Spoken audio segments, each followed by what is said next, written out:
हाँ बिल्कुल हम दिख तो नहीं आप दिख रहे हो सर। मैं कर देता हूँ मैम। स्क्रीन शेयर रोक दीजिए मैम। हाँ स्टार्ट कर रहे हैं। हाँ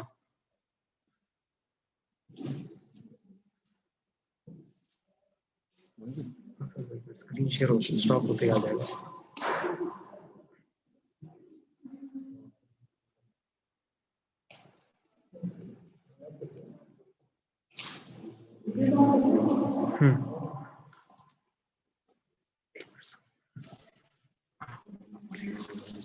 नमस्कार, गुड मॉर्निंग। नववर्ष 2021 की आप सभी को हार्दिक शुभकामनाएं। आयुक्तालय कॉलेज शिक्षा राजस्थान द्वारा राजकीय महाविद्यालयों में कार्यरत संकाय सदस्यों को उनके विषय में अद्यतन ज्ञान संवर्धन, शोध अभिवृत्ति प्रोत्साहन, कक्षा अध्यापन कौशल एवं नवाचार परक शिक्षण हेतु प्रोत्साहित करने के लिए ज्ञान गंगा कार्यक्रम प्रारंभ किया गया है। इसी क्रम में आज सम्राट पृथ्वीराज चौहान राजकीय महाविद्यालय अजमेर में रसायन विज्ञान विषय के राजस्थान के विभिन्न महाविद्यालयों से 55 संकाय सदस्यों को आयुक्तालय द्वारा initiative for teaching learning excellence in chemistry के लिए नामित किया गया है।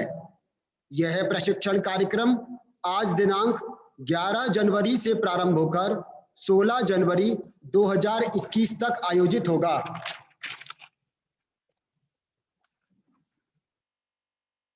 कार्यक्रम के उद्घाटन सत्र में आयुक्तालय कॉलेज शिक्षा राजस्थान के आयुक्त Shri Sandesh ji Nayak, additional commissioner Shri BL Goyal sir, नवाचार एवं कौशल विकास के प्रभारी अधिकारी डॉक्टर भारद्वाज, सम्राट पृथ्वीराज चौहान राजकीय महाविद्यालय अजमेर के प्राचार्य डॉक्टर दीपक मेहरा सर, अजमेर संभाग की सहायक निदेशक डॉक्टर सुनीता पचौरी मैडम, रसायन शास्त्र विभाग के विभागाध्यक्ष एवं इस कार्यक्रम के संयोजक doctor RK Upadhyay sir, programme की convener doctor V Uma madam, Rajasthan के विभिन्न महाविद्यालयों से जुड़े विभिन्न प्रतिभागी संकाय सदस्यों का मैं अरुण पारिक, अपने साथी आयोजन सचिव डॉक्टर आलोक चतुर्वेदी सहित सभी का आयोजक महाविद्यालय सम्राट पृथ्वीराज चौहान राजकीय महाविद्यालय अजमेर की ओर से हार्दिक स्वागत एवं अभिनंदन करता हूं।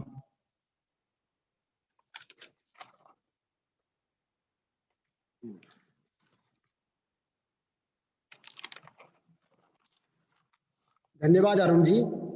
राजस्थान राज्य के रसायन शास्त्र के संकाय सदस्यों के अध्यापन हेतु आयोजित हो रहे ज्ञान गंगा कार्यक्रम के 6 दिनों की रूपरेखा प्रस्तुत करने के लिए मैं आमंत्रित करता हूं इस कार्यक्रम की convener doctor V Uma ma'am को कि वो 6 दिन के कार्यक्रम की रूपरेखा यहाँ सभी प्रतिभागियों के सम्मुख रखें। Doctor V Uma ma'am. Good morning to all. Samrat Prithviraj Chauhan राजकीय महाविद्यालय म्यूट है क्या? म्यूट नहीं।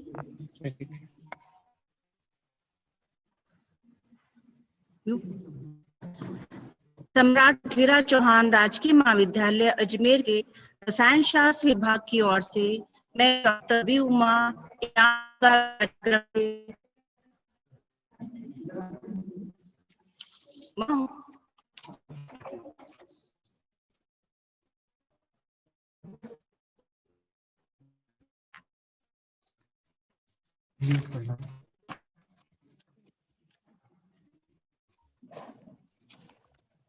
Good morning to all.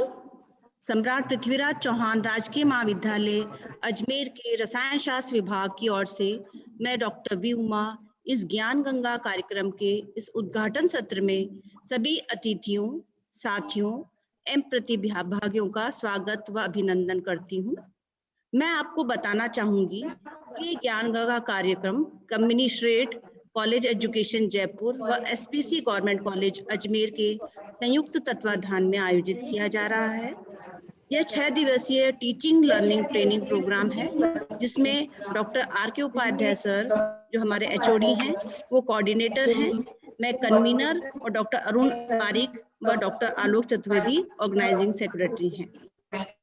हमें आयुक्तालय से 55 पार्टिसिपेंट्स की लिस्ट प्राप्त हुई थी, जिसमें से लगभग 50 लोगों ने अपना रजिस्ट्रेशन आज दिनांक तक करवा लिया है।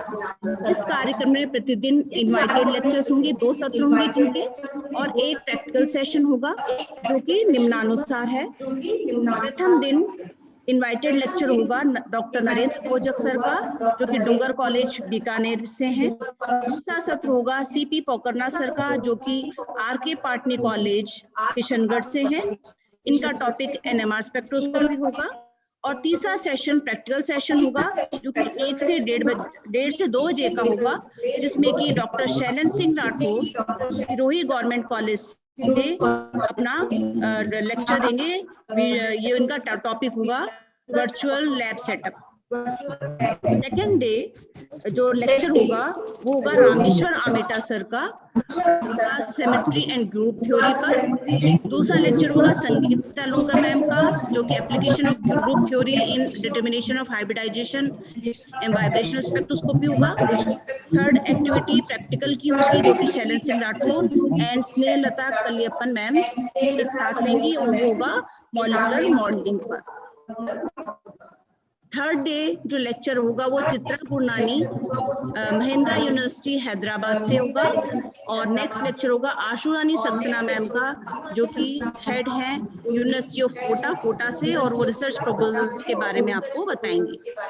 और प्रैक्टिकल सेशन होगा जो कि हमारे ही डिपार्टमेंट के लोगों ने तैयार किया है, जिसमें होंगे डॉक्टर आर.के. टाग, डॉक्टर अशोक कुमार और डॉक्टर सरला कुमारी, जो ऑर्गेनिक सिंथेसिस और फ्लेम फोटोमीटर के बारे में आपको जानकारी देंगे।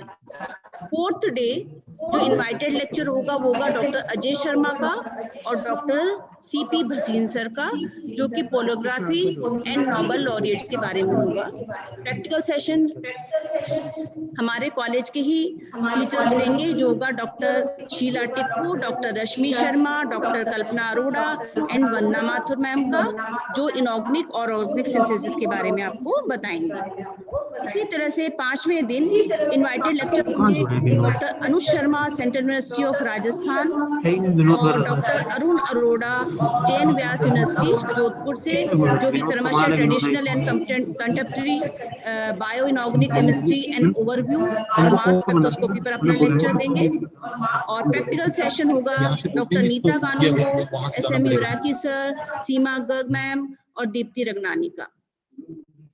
6th डे इनवाइटेड लेक्चर होंगे doctor Asha Jain university of Rajasthan Jaipur और डॉक्टर प्रोफेसर संजीव कुमार इग्नू के प्रोफेसर हैं न्यू दिल्ली से, उनका लेक्चर होगा। प्रैक्टिकल सेशन होगा doctor S K Arora, doctor Manoj Batra, doctor Anita Kothari और मिसेस कविता कुमारी मैम का।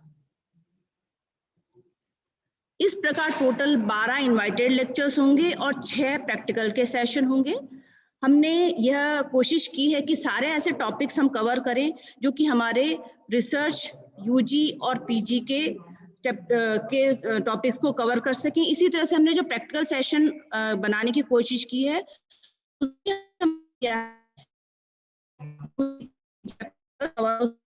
सभी साथियों ने मेहनत करके आपके लिए प्रैक्टिकल्स तैयार किए हैं।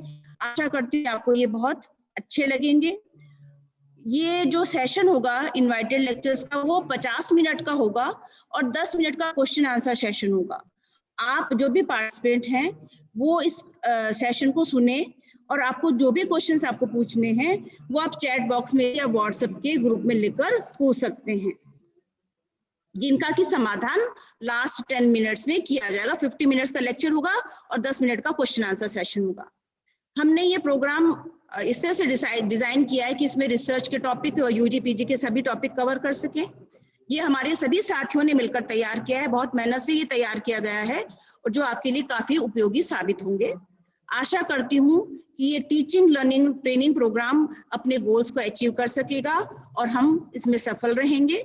मैं सभी पार्टिसिपेंट से एक्टिव पार्टिसिपेशन की उम्मीद करती हूँ और ये उम्मीद करती हूँ कि skill development and knowledge exchange हेतु ये जो प्रोग्राम किया जा रहा है ये अपना वास्तविक अर्थों में ज्ञान गंगा प्रोजेक्ट के नाम को सार्थक सिद्ध करेंगे। ऐसी मेरी अपेक्षा के साथ मैं सभी का पुनः आभार व अभिनंदन करती हूँ। धन्यवाद।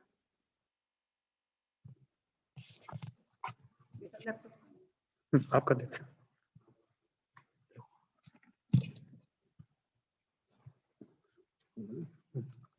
धन्यवाद उमा मैम। आपने सभी प्रतिभागियों को 6 दिवसीय कार्यक्रम की रूपरेखा रखी, जिसमें कि आपने बताया कि प्रतिदिन 2 सेशन थियरी के होंगे और 1 प्रैक्टिकल का। थियरी के लिए हमने राजस्थान और राजस्थान के बाहर के विभिन्न विश्वविद्यालयों से संदर्भ व्यक्तियों को आमंत्रित किया है और प्रैक्टिकल सेशन में भी अपने कॉलेज के और अन्य कॉलेज के संकाय सदस्य अपना व्याख्यान देंगे। धन्यवाद मैम। अब मेरा आग्रह है अजमेर संभाग की सहायक निदेशक डॉक्टर सुनीता पचौरी मैम से कि वे आएं और प्रतिभागियों को संबोधित करें। Doctor Sunita Pachauri ma'am. नमस्कार। आज बहुत ही शुभ दिन है। सम्राट पृथ्वीराज राजकीय महाविद्यालय अजमेर द्वारा रसायन विभाग द्वारा आयोजित ज्ञान गंगा कार्यक्रम का शुभारंभ हमारे आयुक्त महोदय श्री संदेश नायक और अतिरिक्त आयुक्त महोदय श्री BL गोयल साहब और इस कार्यक्रम की समन्वय डॉक्टर विनोद भारद्वाज के द्वारा किया जा रहा है। साथ ही महाविद्यालय के सभी रसायन विभाग के साथियों ने इस कार्यक्रम को सार्थक बनाने में अपनी पूर्ण शक्ति और ऊर्जा का उपयोग किया है और यह संभाग का प्रथम कार्यक्रम है। मैं आप सभी को शुभकामनाएं प्रेषित करती हूँ कि यह कार्यक्रम आपके लिए बहुत उज्जवल भविष्य की ओर ले जाए, साथ ही विद्यार्थियों को और शिक्षकों को भी इससे एक नई दिशा प्राप्त हो। तो मैं पुनः हमारे आयुक्त महोदय, अतिरिक्त आयुक्त महोदय, समन्वयक महोदय और इस कार्यक्रम को संचालित करने वाले सभी सम्राट पृथ्वीराज राजकीय महाविद्यालय के साथियों से को धन्यवाद देती हूँ कि आपने एक अच्छे नए कार्यक्रम की शुरुआत की है। जय हिंद, जय भारत।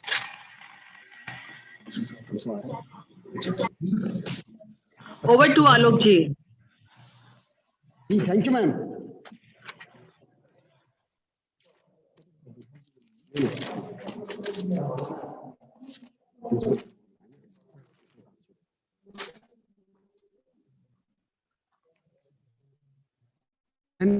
पचौरी मैम। अब कार्यक्रम के इस उद्घाटन सत्र में मैं सर्वप्रथम आमंत्रित करता हूं सम्राट पृथ्वीराज चौहान राजकीय महाविद्यालय अजमेर के प्राचार्य डॉक्टर दीपक मेहरा सर को, जिनके मार्गनिर्देशन में और संरक्षण में यह कार्यक्रम आयोजित हो रहा है। Doctor Deepak Mehra sir.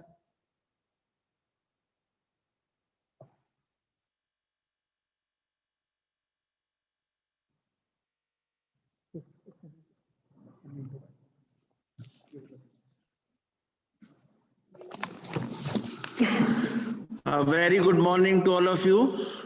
I welcome our Commissioner Sir, Dr. Sandesh Nayak ji, Additional Commissioner Babulal ji Goyal, Vinod Bharadwaj ji, the Head of the Chemistry Department R.K. Upadhyay ji, Convener Arun Parikh ji, V. Uma ji। ये अत्यंत हर्ष का विषय है कि आयुक्तालय एवं राजकीय महाविद्यालय अजमेर, सम्राट पृथ्वीराज राजकीय महाविद्यालय अजमेर के बीच में जो अनुबंध हुआ है, जिसके तहत हम ये ज्ञान गंगा कार्यक्रम की कड़ी में आज पहली कड़ी हम शुरू कर रहे हैं। मुझे बताते हुए हर्ष हो रहा है कि ये 6 दिन दिवसीय जो कार्यक्रम है, इससे हमारे प्रोफेसर साहबान का बहुत ज्ञानवर्धन होगा।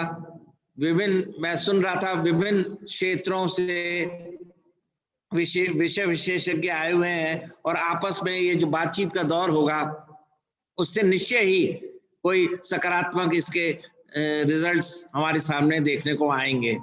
केमिस्ट्री के बाद हमारे 4 विभाग और ज्ञान गंगा कार्यक्रम को आगे बढ़ाएंगे और मुझे ये बताते हुए हर्ष हो रहा है कि ये तो ऑनलाइन 5 हमारे कार्यक्रम जो है निर्धारित किए गए। पिछले साल भी सम्राट पृथ्वीराज चौहान महाविद्यालय में 2 फिजिकल हुए थे, जब कोविड का वो स्केयर नहीं था तब 2 फिजिकल ज्ञान गंगा कार्यक्रम ऐसे ये वर्कशॉप कम ट्रेनिंग कम वर्कशॉप कार्यक्रम शुरू किया गया था और मैं आयोजनकर्ताओं को बधाई भी देता हूं और उनको ऑल द बेस्ट विश करता हूं। धन्यवाद।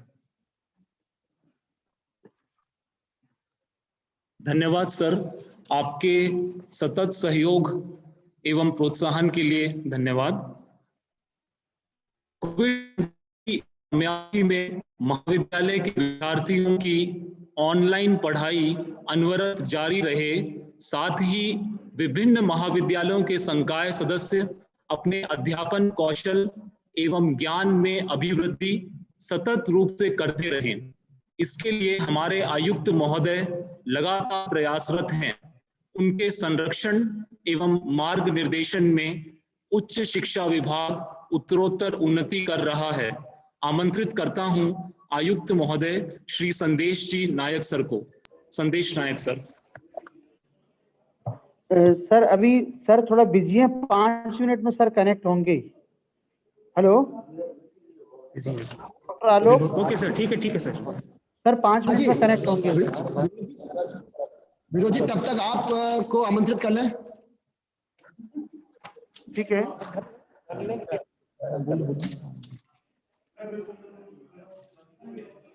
अब मैं आमंत्रित करता हूं आयुक्तालय कॉलेज शिक्षा राजस्थान के नवाचार एवं कौशल विकास के प्रभारी अधिकारी डॉक्टर विनोद भारद्वाज जी को, जो इस ज्ञान गंगा कार्यक्रम की मूल भावना से प्रतिभागियों को अवगत कराएंगे।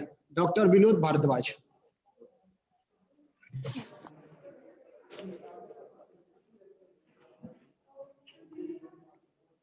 राजकीय सम्राट पृथ्वीराज चौहान राजकीय महाविद्यालय अजमेर के प्राचार्य डॉक्टर दीपक मेहरा साहब, ज्ञान गंगा कार्यक्रम जो आज अजमेर राजकीय महाविद्यालय द्वारा आयोजित किया जा रहा है केमिस्ट्री में, उसकी पूरे आयोजक मंडल, कन्वीनर, ऑर्गेनाइजिंग सेक्रेटरी और सभी सदस्य, राजकीय महाविद्यालय अजमेर के सभी संकाय साथी संकाय सदस्यगण, सहायक निदेशक क्षेत्रीय डॉक्टर सुनीता पचौरी जी, हमारे आज इस कार्यक्रम में सहभागी सभी साथीगणों को आयुक्तालय की ओर से नववर्ष की शुभकामनाएं और हम नवाचार प्रकोष्ठ की ओर से आप सबका हार्दिक स्वागत करते हैं। आज ये ज्ञान गंगा कार्यक्रम जो आयोजित किया जा रहा है, बेसिकली इसकी आवश्यकता इसलिए थी कि नई शिक्षा नीति 2020 में भी, मेरी आवाज आ रही है आलोक आपको? आपकी आवाज सुन पा रहे हैं? हाँ सुन रहे हैं विनोद जी।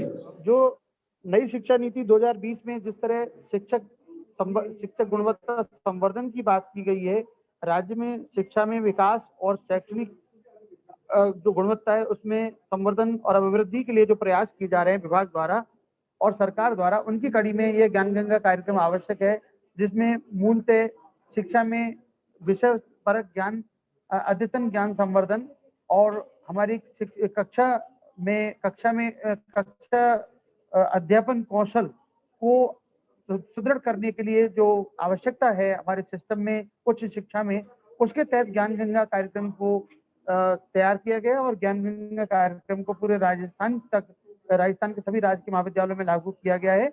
इस कड़ी में प्रथम चरण में जो यह कार्यक्रम रसायन शास्त्र विभाग में राजकीय महाविद्यालय अजमेर द्वारा आयोजित किया जा रहा है, उसकी सफलता के लिए हार्दिक शुभकामनाएं और हम आशा करते हैं कि इससे हमारे जो सहभागी लाभान्वित होंगे, उससे निश्चय ही कॉलेज शिक्षा में और हमारे महाविद्यालयों में युवाओं को अध्ययन अध्यापन की एक नई शैली और एक नए जोश के साथ उन्हें सीखने का अवसर मिलेगा। बहुत बहुत धन्यवाद। और अब मैं इसको श्रीमान आयुक्त महोदय को मैं उनको जोड़ने जा रहा हूं, आप उनको इस पर कनेक्ट करा दें।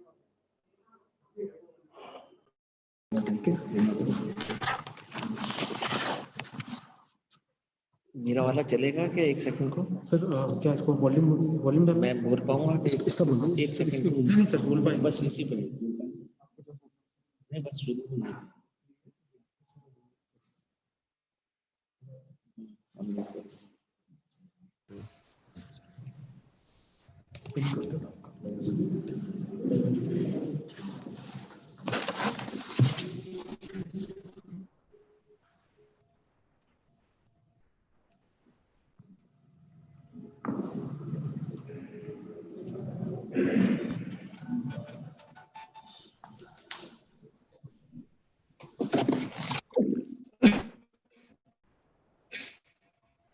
हेलो। हाँ, good morning sir, welcome sir. Good morning, good morning. नव वर्ष की शुभकामनाएं सभी को। सभी को नव वर्ष की शुभकामनाएं। जो सर थैंक यू। ज्ञान गंगा प्रोग्राम के सिलसिले में आज जो आपने कार्यक्रम किया है, एक हफ्ते वाला, जिसमें ये जो कंसेप्ट हमने जो शुरुआत किया था, it's a very revolutionary concept in collegiate system.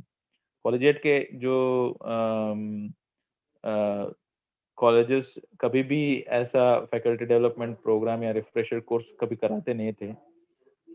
Usually ये जो जिम्मेदारी बड़े यूनिवर्सिटीज या बड़े कॉलेजेस जो होते थे, आईआईटीज होंगे या दिल्ली के कॉलेजेस होंगे या यूनिवर्सिटीज हमारे होंगे, उनको दिया जाता था। But it is a different concept for entire India कि जो कॉलेजिएट सिस्टम जो है, जो अपार्ट फ्रॉम द यूनिवर्सिटीज के होते हैं, वो भी ऐसा प्रोग्राम्स कर रहे हैं, ट्रेनिंग्स दे रहे हैं। We are doing it through online portal. ये जब से हमने ये कोविड-19 का जो भरपूर फायदा भी लिया, जो ऑनलाइन सिस्टम से हमने पहला, ये हमारा बीकानेर का डूंगर कॉलेज है, इसको शुरुआत की थी केमिस्ट्री में। देन लेटर दूसरे कॉलेजेस भी इसमें अपना रोल प्ले किए हैं, और ये बहुत ही एक डिफरेंट अप्रोच है। और इन फ्यूचर में मैं ये मानता हूँ हम मिनिस्ट्री ऑफ एजुकेशन है, उनको कन्विंस कर पाएंगे कि जो रिफ्रेशर कोर्सेज है, इंडक्शन कोर्सेज है, वो भी हम अपने जो बड़े कॉलेजेस है, जो गवर्नमेंट कॉलेज अजमेर है या कोटा है या बीकानेर है, जो काफ़ी हद तक इस कैपेसिटी, इस स्किल्स को डेवलप कर चुकी है, हम भी अपने जो लेक्चरर्स हैं उनको ये रिफ्रेशर कोर्सेज करने की ताकत रखते हैं और जो स्किल्स रखते हैं। मैं सभी पार्टिसिपेंट्स को इस कोर्स में सजगता से और तरीके से इस प्रोग्राम्स को सक्सेस बनाने के लिए प्रॉपर तरीके से अटेंड करने की जिक्र करूंगा। और उसके साथ साथ जो भी ऑर्गेनाइजर्स है, उन सबको मैं शुभकामनाएं दूंगा और सफलता के लिए, इस प्रोग्राम्स की एक कंप्लीशंस के लिए मेरे शुभकामनाएं भी दूंगा। और मेरी ओर से मैं आपके साथ रहूंगा कि ये प्रोग्राम्स आप जो कर रहे हैं, ये हमारे लिए एक गर्व की बात है, कॉलेज एजुकेशन सिस्टम के लिए, डिपार्टमेंट के लिए। I wish that this program will be successful, and thank you for the organizing committee for inviting me. Thank you very much. Thank you sir. धन्यवाद आयुक्त महोदय। धन्यवाद आयुक्त महोदय। कोविड-19 की समयावधि में महाविद्यालय के विद्यार्थियों की ऑनलाइन अनवरत पढ़ाई जारी रहे, साथ ही विभिन्न महाविद्यालयों के संकाय सदस्य अपने अध्यापन कौशल एवं ज्ञान में अभिवृद्धि करते रहे। इसके लिए आप सदा प्रयासरत रहे हैं। आपके मार्गनिर्देशन एवं संरक्षण में उच्च शिक्षा विभाग उत्तरोत्तर प्रगति करता रहा है। आयुक्त महोदय, आपका बहुत बहुत धन्यवाद। अब मैं इस उद्घाटन सत्र के धन्यवाद ज्ञापन के लिए आमंत्रित करता हूं हमारे विभाग के विभागाध्यक्ष डॉक्टर आर.के. उपाध्याय सर को, जो इस प्रोग्राम के कोऑर्डिनेटर भी हैं, और वो आपको धन्यवाद ज्ञापन के साथ महाविद्यालय के द्वारा किए जा रहे इस कार्यक्रम के बारे में अवगत कराएंगे। Doctor R.K. उपाध्याय सर, विभागाध्यक्ष।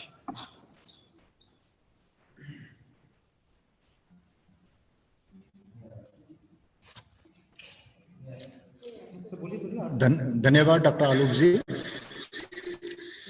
सबसे पहले आपको आज के दिन की बहुत बहुत शुभकामनाएं। मैं अपनी टीम की ओर से सर्वप्रथम आयुक्त महोदय का बहुत बहुत धन्यवाद देना चाहूँगा कि उन्होंने हमारे कॉलेज को इस कार्यक्रम के लिए चयन किया, जिसमें न सिर्फ रसायन शास्त्र विभाग बल्कि पॉलिटिकल साइंस, हिस्ट्री, बॉटनी और जूलॉजी 5 डिपार्टमेंट एक साथ दिए। ये बताता है कि सर आपने हमें एक विश्वास व्यक्त किया है और मैं आपको विश्वास दिलाता हूं कि सर हम न सिर्फ इस कार्यक्रम में बल्कि आगे आने वाले चारों ज्ञान गंगा कार्यक्रम में आपके विश्वास पर खरा उतरेंगे। साथ ही मैं धन्यवाद देना चाहूंगा एडिशनल कमिश्नर महोदय को भी, यद्यपि वो आज हमसे नहीं जुड़ पाए, तो भी मेरी ओर से बहुत बहुत धन्यवाद। साथ ही धन्यवाद भारद्वाज जी का, जो समय समय पर इस कार्यक्रम के सफल संचालन के लिए हमें हमारा मार्गदर्शन करते रहे। मैं अपनी टीम की ओर से धन्यवाद देना चाहूंगा हमारे प्राचार्य महोदय डॉक्टर दीपक मेहरा का, जिन्होंने हालांकि अभी हाल ही में ज्वाइन किया है, लेकिन इस कार्यक्रम को सफल बनाने में उनका निरंतर हमारे ऊपर आशीर्वाद, सहयोग, गाइडेंस रही। धन्यवाद सर। इसके साथ ही मैं धन्यवाद देना चाहूंगा हमारी assistant director doctor Sunita Pachauri का भी, जिन्होंने समय समय पर हमको इस कार्यक्रम में अपना सहयोग दिया। इसके साथ ही मैं धन्यवाद देना चाहूंगा अपनी टीम का, जिसमें डॉक्टर वी उमा, डॉक्टर आलोक चतुर्वेदी व डॉक्टर अरुण पारिक है। ये मेरी टीम लगातार पिछले 10 दिन से लगातार प्रयासरत है। सारे एक्सपर्ट से इन्होंने कांटेक्ट किए, सारे प्रतिभागियों से इन्होंने कांटेक्ट किए और इस कार्यक्रम को सफल बनाने में, उद्घाटन समारोह को मेरी पूरी टीम का बहुत बहुत सहयोग रहा। इसके लिए आप तीनों को बहुत बहुत धन्यवाद। इसके साथ ही धन्यवाद मेरे विभाग के समस्त साथियों का, जिनका इस कार्यक्रम को सफल बनाने में सहयोग है और आगे लगातार 6 दिन भी मुझे सहयोग मिलता रहेगा।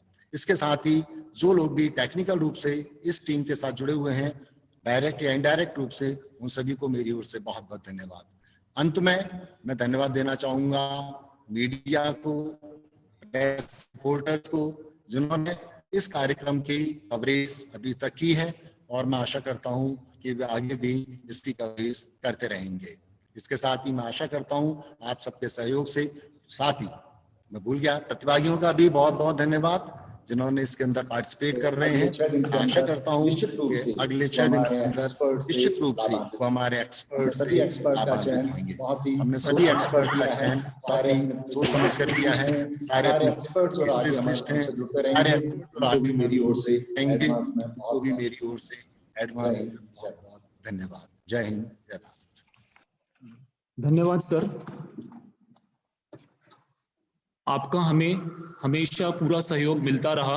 मैं धन्यवाद देना चाहूँगा सर। पिछले 10 दिनों से हमारे साथ पूरी तरह से लगे हुए हैं। सभी एक्सपर्ट से कांटेक्ट करने में, हमारे डिपार्टमेंट के सभी प्रैक्टिकल्स को पूरा करवाने में, सभी इंस्ट्रूमेंटल जानकारियों को लोगों तक पूरा देने में, उसके लिए उन्होंने पूरा सहयोग जो दिया है, धन्यवाद sir.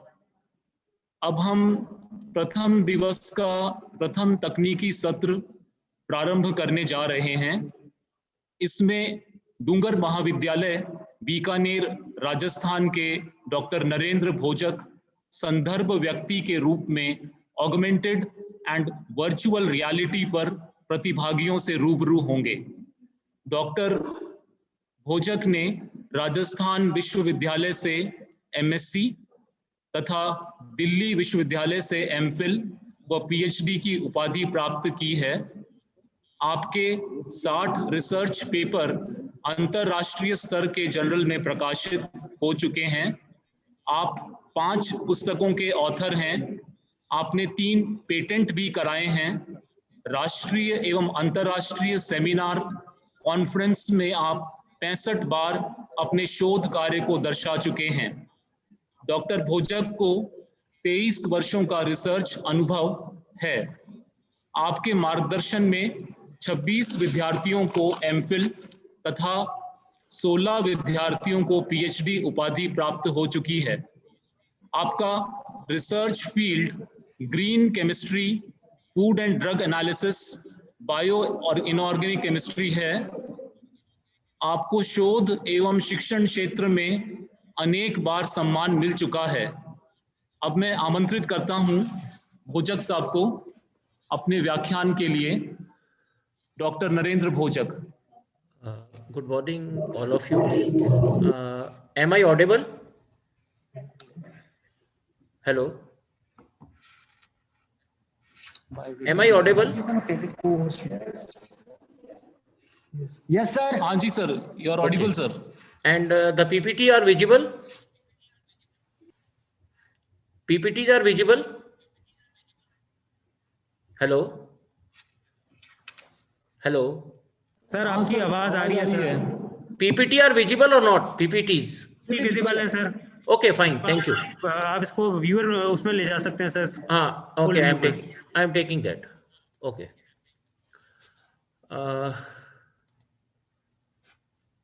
Just a minute. So I hope that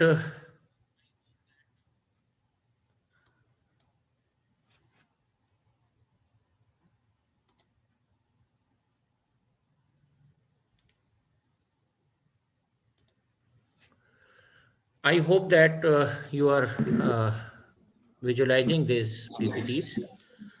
Yes, sir. Yes, sir. Okay, fine. Augmented and virtual reality for chemical science. This is official topic for this presentation. Before I actually start this presentation, I would like to convey my best wishes and thanks to Dr. R.K. Upadhyay, Dr. V. Uma, and all principal and all staff members of Government College Ajmer to providing me this opportunity to present some of the research work being carried out in our institution and some of the work which has been initiated just now. And I am also thankful to Dr. Vinod Bhardwaj, who has initiated this program from Government Dugar College, Bikaner last year in September. And we could able to develop few techniques after that. As you can find here, this is the Smart Science Laboratory established at Government Dugar College, as well as it's also at Government College Ajmer with 5 other colleges of Rajasthan. And due to this, we are in a position to develop some of the experiments in virtual reality, oculus reality, and augmented reality. So for participants' interest and for their better understanding, I am trying this presentation into 3 portions. In the first 15-20 minutes, or 10 to 15 minutes, I'll be concentrating on introduction part. And then most of the time I would like to give on the GCRC contribution on this particular aspect. And if time permits, we will discuss 2 or 3 points related with future work. Definitely we'll be showing you a few videos, and I'll also be sharing with you links of these videos which have been prepared in our institution. As you can find that this is the Smart Science Laboratory from where I'm giving this lecture. And later on, we'll be showing the videos, how these experiments can be run, particularly in the field of chemical science.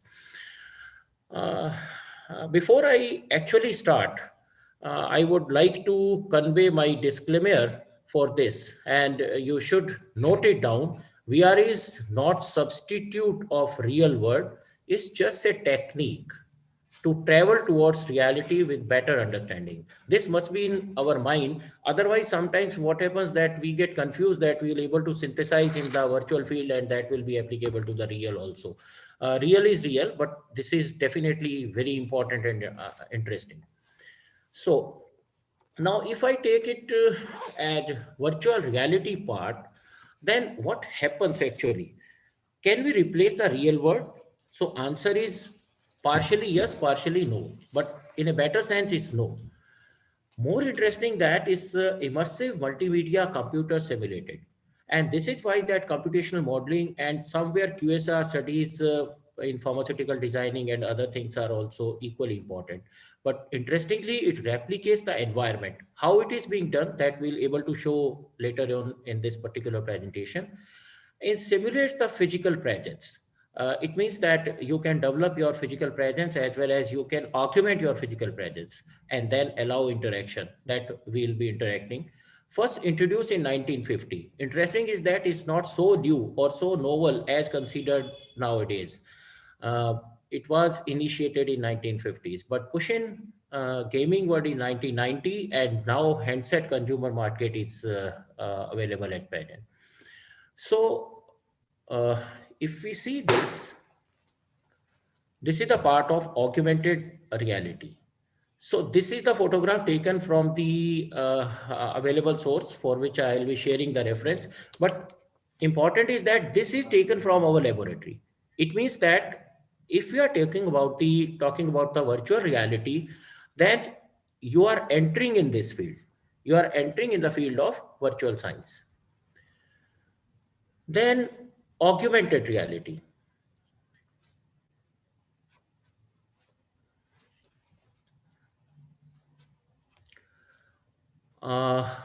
Here you can find from here. Augmented means it's adding the real world. It blends the digital world with the physical world. The basic difference in between augmented and virtual is that in virtual you are entering into that atmosphere. At that time you'll be aloofing yourself from rest of the world, or world is cut off at the time for you. But in augmented, you are associated with the virtual part, but you are also sitting in the real sense, and you are not getting out of the real world. So both are having advantages, disadvantages, but sometimes you can say that upcoming technology using glasses or headset with smart devices, phones, tablets, this is the part of the augmented world.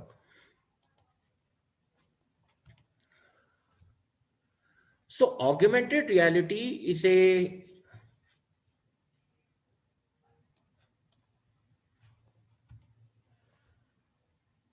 live view of physical real world. You can find from this photograph that this is the part of augmentation where the person is encapturing his views in the reality.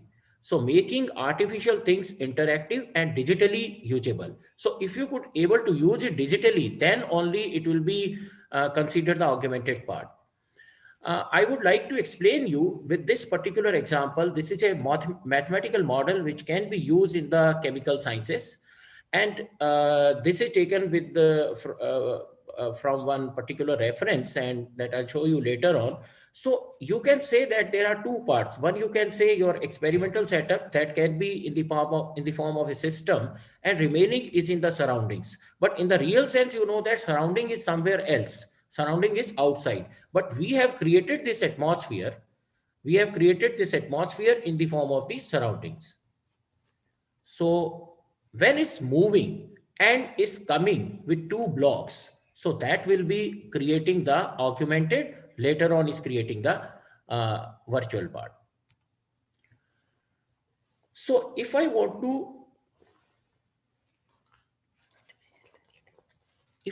to use the virtual reality, then as I said earlier, it was started in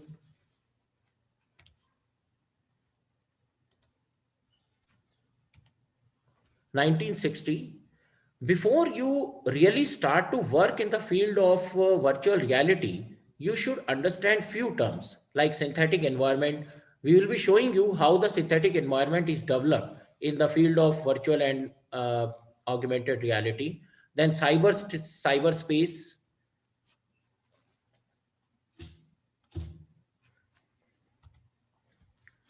simulator technology. Then we are having the desktop VR.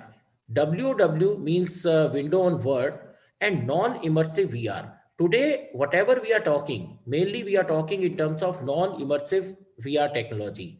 VR can make artificial as realistic as, and even more realistic than the real one. Sometimes it finds more realistic, but we remember it's not real. When we want to develop one particular scheme, or one system or one say set of experiment in virtual reality technology, then there are some mathematical model based on the coordinate geometry. Uh, we are not working in this particular field. What we are, where we are actually working, that I'll show you. But it requires virtual reality 3 sets coordinate that it incorporates 3D technology that gives a real life illusion. Headset 1, gloss 2nd, and joystick where we'll be working. If we say what are the components of virtual reality, then there are 2 distinct components. One is the hardware and other is the software. Hardware components are computer workstations, sensory displays, head-mounted displays. Then we are also having the boom, binocular omni-oriented monitors. This will be creating the videos, that is visual display units, process acceleration cards, tracking systems, and input devices. But more important is the software components where one will have to work to bring the atmosphere in the system.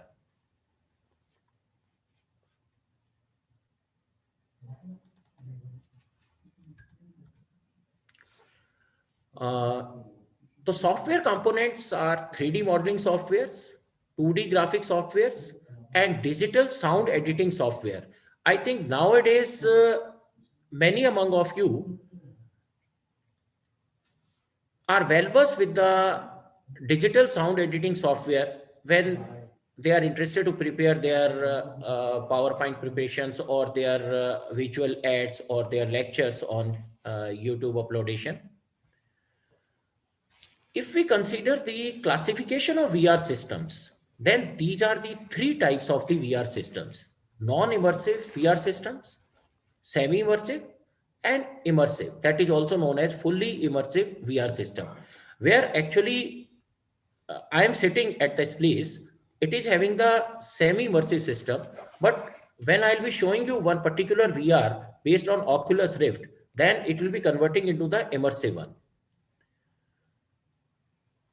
Now, when we are interested to develop some particular softwares, then online interactive virtual environment is required, OLEV. Then there are open simulators, then quick draw, Blink 3D builders, and AutoCAD. AutoCAD is equally important and it's required.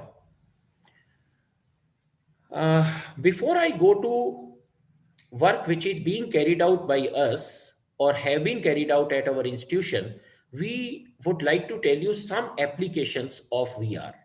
What are these applications, or where these applications are suitable or being formatted? Heritage and archaeology, mass media, fiction books, starting from these to therapeutic usage, real estates, and you can say that travel, military driving, other simulation, therapy, marketing, whatnot. So all these applications are not only very important, but are very significant. So here you find that this is one chemical application where potassium is being binded or potassium is being censored in between 2 types of protein binders. One is the potassium channels and other is the maltodextrin. This is very interesting application. I have also given the reference, and this is the architectural development. It is the beginning that it means it is taken the initial side and then is joining all the heads. This is another interesting part that has been developed in India, that one of the bridge where the effects of VR technology can be seen or can be visualized. The tricolor is on a bridge. And the VR technology in relation to the Rift one is also interesting to develop certain kinds of the ancient temples, and ancient applications are also there. These are very important and recently established by NASA that if we want to see the airflow, you can find that airflow dynamics is one of the important feature for the space aerocraft development. And this can be done with the help of VR technology. You can find here outside view as well as inside view.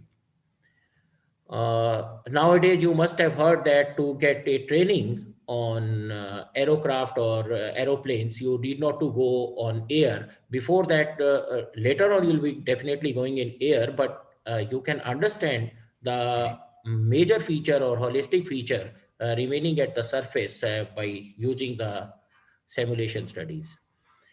This is most significant applications. You can find the VR utility in the eye surgery, cataract surgery, as well as in the leg surgery. Both the ways one can find that what is actually happening with the dimensions. As I told you in the earlier one, that the mathematical model, you can realize what kind of space is there and how much incorporation of that or how much solution is required for the incorporation in the surgery or the laser part. So nowadays the VR based laser surgeries are upcoming, and these are very significant. You must have heard about this almost at all malls or different metros.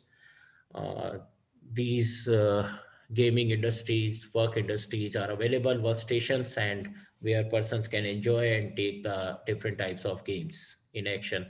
Recently, you must have find that the applications of VR is enormous in the field of cricket games and soccer games like that. Till that, I have just tried to give you some idea about the VR and AR. Those are not well versed with this, because if we'll be talking about the work system developed in our institution, then something should be known. So by this slide, you can find that I can just explain whatever we have narrated so far. I have just tried to explain you the difference in between the viewpoint manipulations, virtual reality, and augmented reality. So you can find here in the viewpoint manipulations, the simple thing that like I'm giving you this PPT. But if you are saying virtual reality, then you are cutting off from the real world and you are entering in the new world. And if it is the augmented reality, then you are in the new world, but you are not cutting from the real world. It means, say you are working on your mobile, on your computer or desktop, laptop, whatever is this. So you are going inside that, you are working something, but you are remaining in the outside world. But in the virtual reality, it will not so. You will not able to, even you will not able to realize, or you will not able to visualize the real world when you are playing in the virtual reality. So what we are going to show you today, we will be showing you one chemical science experiment related with the virtual reality and one with the augmented reality. And I'll be sharing you the links of these videos you can watch on your mobile itself. Again, you will say that till now, till that point, I have not discussed any chemical science. All the applications are in general. So as I said, these are the general application. But now I'll be taking more into the, taking this discussion more towards the chemical science, and rather should I say college educational systems and college educational chemical sciences. So first of all, you can visualize here how this VR and AR can be developed for the explanation of stereochemistry to students. Before I actually start the work developed by us, I would like to show you this slide. And this is one of the beautiful reference. I will also be sharing with you some other references and other chemical labs of like Amrita University. And I have heard in this 5-day presentation, you will also find some applications developed by IIT Bombay and others. So here you can find the 6 steps. This is published, and these, by using these 6 steps, you can easily find any kind of stereochemical or algorithmic or the protein binding or DNA binding applications which can be developed on simple mobiles. So first of all, you will have to prepare one 3D model that you can do by molecular modeling study or the QSAR applications. Then you will be going toward the JMOL. It's comparatively very simple. then you will have to use the Unity and Wufia, and then finally you can go in the augmented reality on your mobile itself. And then finally you can take it into your presentation and you can show to your students. But this is the aspect of teaching. Now, if I take that our institution is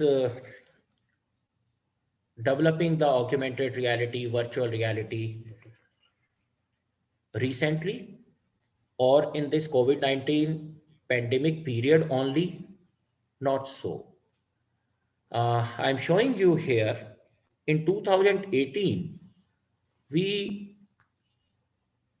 have organized one e-symposium in which we have used the window-based applications, and we not only organized the e-symposium, but we also utilized the augmented reality and developed YouTube channel at that time, when because at most of the places it is during the COVID-19 pandemic period. Here you can find Dr. Rajaram, Dr. S.N. Jatolia, and Dr. Umar Rathod. These were the organizing secretary in that particular e-symposium. And I'm happy to tell you that Dr. Rajaram is also one of the participants in this auspicious gathering, which has been designed by Commissionerate and Government College Ajmer. This was at 10/10/2018. At the same time, I would like to share with you that in that first e-symposium, 15 to 17, 2018, 7 lectures were given from speakers from outside India. And this was given by Professor George Kachvilic from Hungary. You can find him here. But this whole the way organization and designing was done by Dr. S.K. Verma, and he's also one of the participants in today's symposium. And he's developing not only the JMOL based activities, but also developing certain lectures on YouTube. And I just mean to say that the people are not working only due to the COVID-19. They have initiated much earlier than this, and they have utilized this augmented and virtual reality. And I would also like to tell you that we have initiated this process technically in 2012, and first presentation was made in 2014 based on the WOW based applications in International Virtual Congress in 2014. So with these words, I'm coming towards the Smart Science Laboratory developed at Government College Ajmer, and Government College Ajmer as well as Government Dungar College Bikaner. I know that when we were called at Commissionerate at DOIT, a few people from Ajmer were also coming, and we seated together for a longer period and developed several experiments. So I just want to tell you to audience how this lab was developed. You know that it's very difficult to develop anything, any substantial thing anywhere in the world without substantial effort. And in government colleges, sometimes it's very difficult. So those colleges who are not having such infrastructure, they can easily develop, but you will have to, what you will have to do, that I'm telling you step by step. First of all, you will have to select a particular room because it should have least possible voices. So as you can find, first step. Then it requires a wall paneling as well as the false ceiling, because a lot of connections will be required. Then three-phase connection is essential because there are 4-5 such instruments which requires not only the continuous electricity, but these are delegates. So three-phase connection as well as proper earthing. I know that at most of the institution, earthing is not that way proper. And not only the performance or developing earthing, but is regular maintenance is required. If you will not be putting some water regularly in this area, so the earthing will be damaged after a particular period. So by this, and aluminium windows, because that gives a different look, And then it is equally required, because sometimes you need definite lightings. And then this is to be taken carefully, because there will be workstations and then carpeting, because uh, you will be having the headphones, you will be having the gear setups, and students will be using. If they fall by anyhow, so that will damage and that will destroy your whole setup. So carpeting, a proper carpeting of around 10 mm is required, and that was done very carefully here. Then definitely other things are required. So you can visualize uh, this way it was developed. And this is the final shape of the Smart Science Laboratory, where the process is performed. So first step is, after developing this Smart Science Laboratory, the first step is the creation of atmosphere. You can find here, this is the display LED where the other students will sit and will able to visualize what is happening. But one student or one instructor will stand here and he will create the virtual atmosphere. Like engineer Saurabh is creating virtual atmosphere before starting any experiment. So in the vicinity of area of 1 meter or 1.2 meter, there is the creation of virtual atmosphere where the real experiment will be carried out. So now the student has in this atmosphere and he will start his working. So I'll tell you one by one what kind of instruments we are having here, or which we have developed, and how can you develop your experiments here.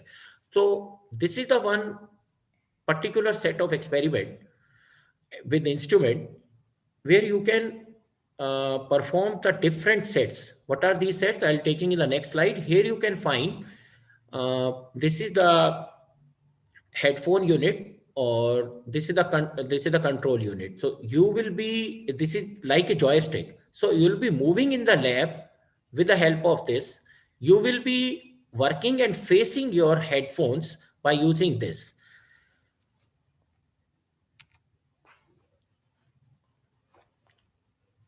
This is interesting and important. The instrument was procured by the Kemper company, but the designing of the experiments was done by the group of faculty members from different colleges of Rajasthan, and I was working on the chemistry lead with other chemistry colleague from Government College Ajmer, Government College Bharatpur, Government College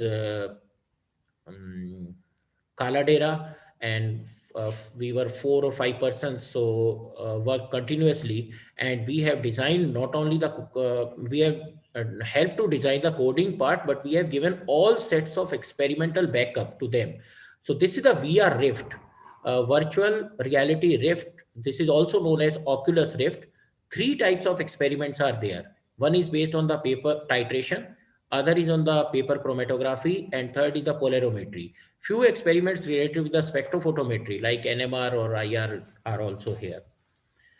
Then this is Magic Leap. This student is wearing the Magic Leap, and it is also having the one headphone like, and other is the joystick from where the experiments are performed. And this is very important to understand the stereochemical study. You can see that the student is visualizing the RS configuration as well as EZ configuration.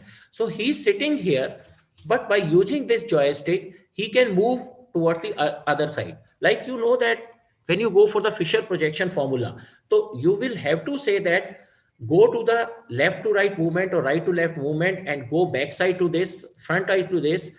But if you are using this augmented reality, you will be sitting at the same place, but you will be moving around the molecule, so that you will be having a better vision and you will able to identify RS nomenclature system or EZ nomenclature system. That is also available in the video.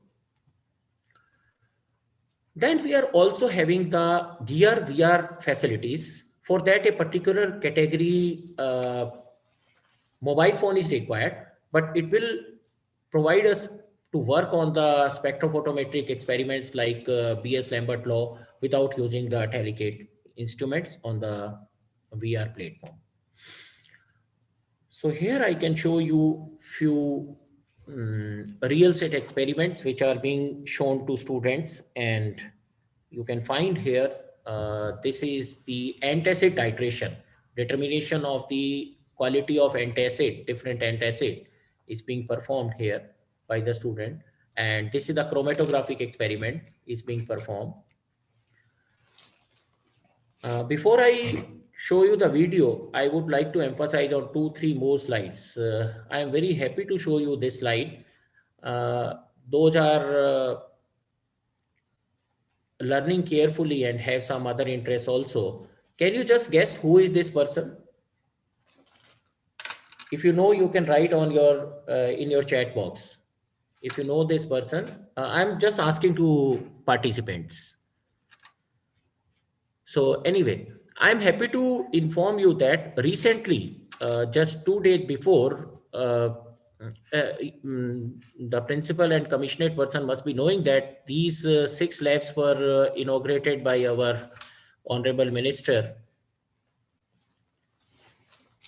Honorable Higher Education Minister Bhavar Singh Ji Bhati last year in 2019 November during Edu Fest held at Jaipur, and they have just visited our laboratory and they have experienced the performing experiments.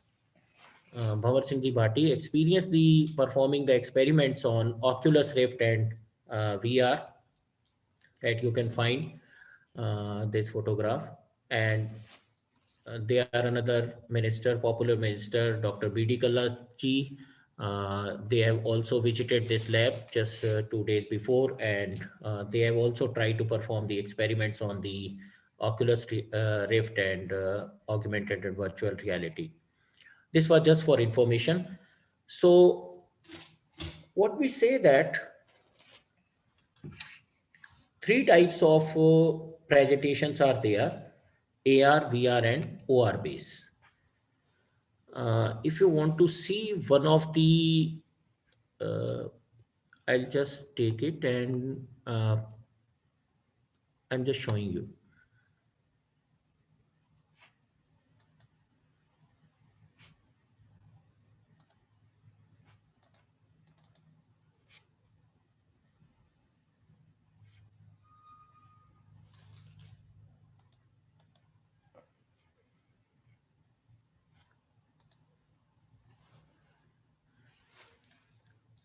Yeah.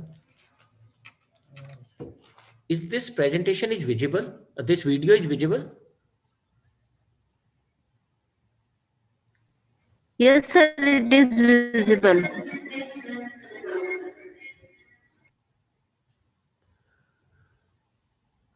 This is a complete video, and I'll be sharing its link. You can watch, but you can find that how the experiment is being designed and carried out.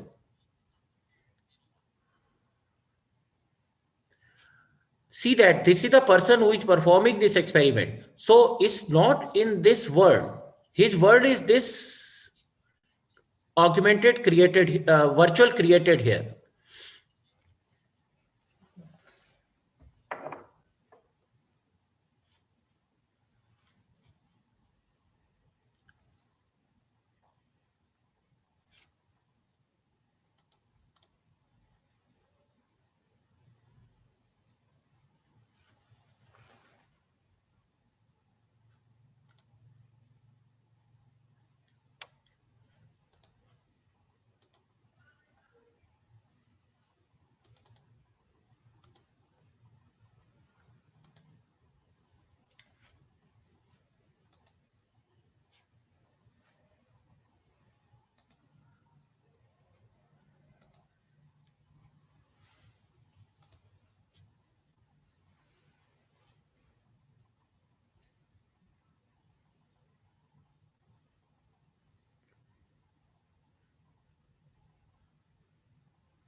So as most of the participants are writing, they are able to visualize.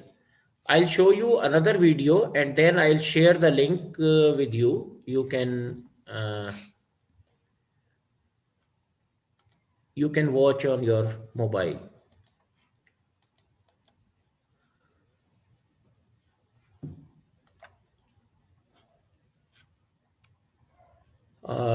This is based on the AR based application.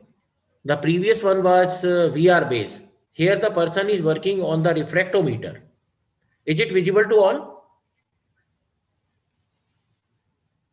As Vandana is writing, is visible. Sham Soni is writing is not visible. Dr. Sumit is writing is not visible. So it means visible to some, and Dr. Naresh is writing visible. Anyway, I'll share this link with you. You can find there. Vineet Dhaka is writing is visible.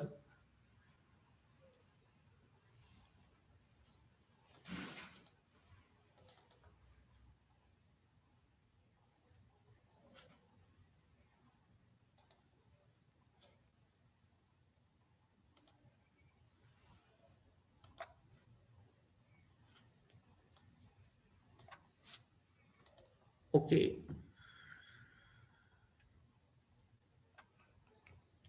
I think now it's visible to all of them. Is it? Only slide visible. No, sir, it's not visible. Okay, then I'm stopping it and I'm sharing the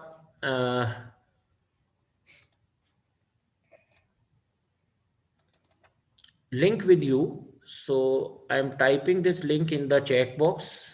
You can copy, and I'll also share with Dr. V. Uma and others.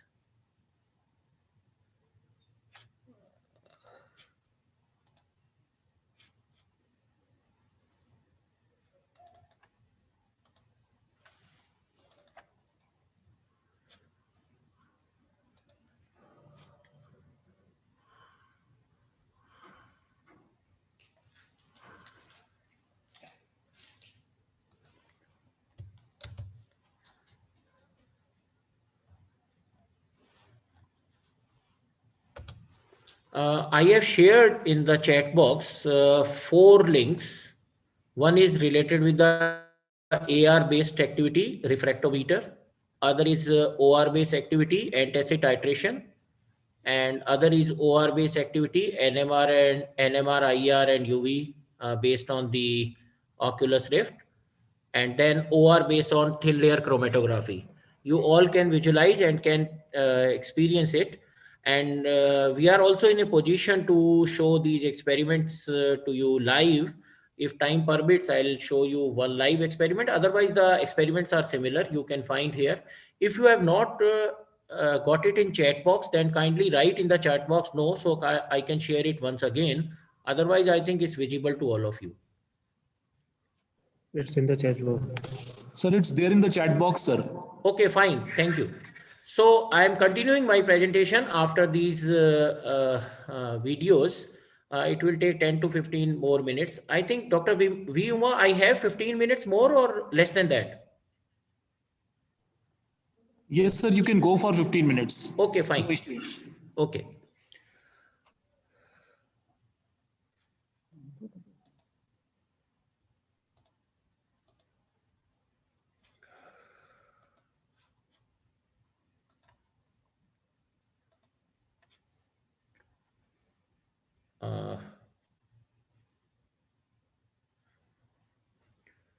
So this is the material.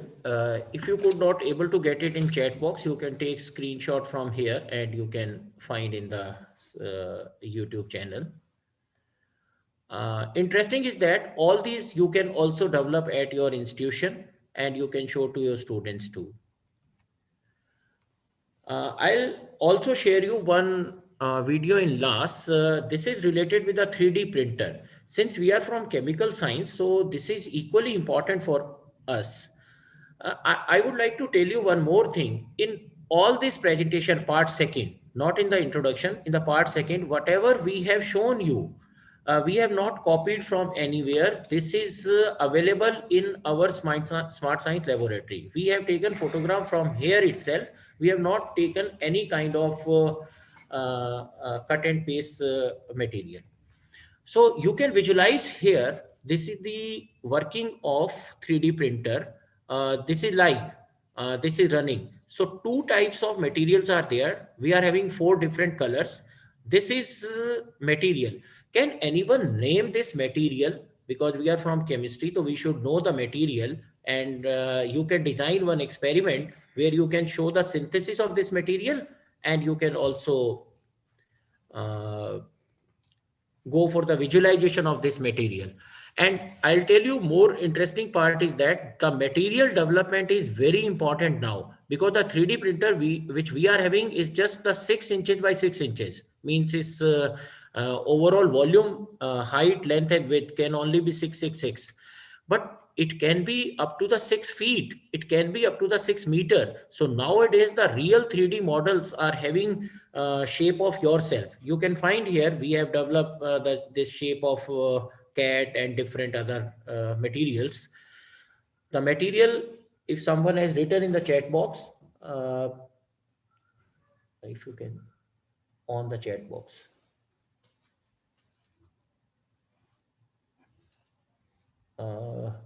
If someone is knowing, then you can write. Otherwise, answer is polylactic acid. So you can find the polylactic acid and can utilize it. Since I'm having only 10 to 15 minutes, I was also interested to discuss about this, but I'm sharing this with you. You can also note that site, and this site is not having the AR VR based experiments, but is having the virtual experiments. Means they are having some different simple experiments, and some experiments are also available on the various informatics sites of IISc Bangalore and IIT Bombay. But this is having the virtual lab setup for all India in collaboration with different institutions. So when you will be going here, first you will have to log in. You will create your login and then click on the chemical science part. And once you will be clicking on chemical science part, you will be having the different sets of experiment. As I said you that we have developed around 15 different experiments here in Government Dungar College, Bikaner. They have developed a lot more experiments, but their experiments are linear experiments, not based on the VR, AR reality. But definitely these are based on the virtual part. Keep in mind that there is a difference in between the virtual setups and virtual reality experiments.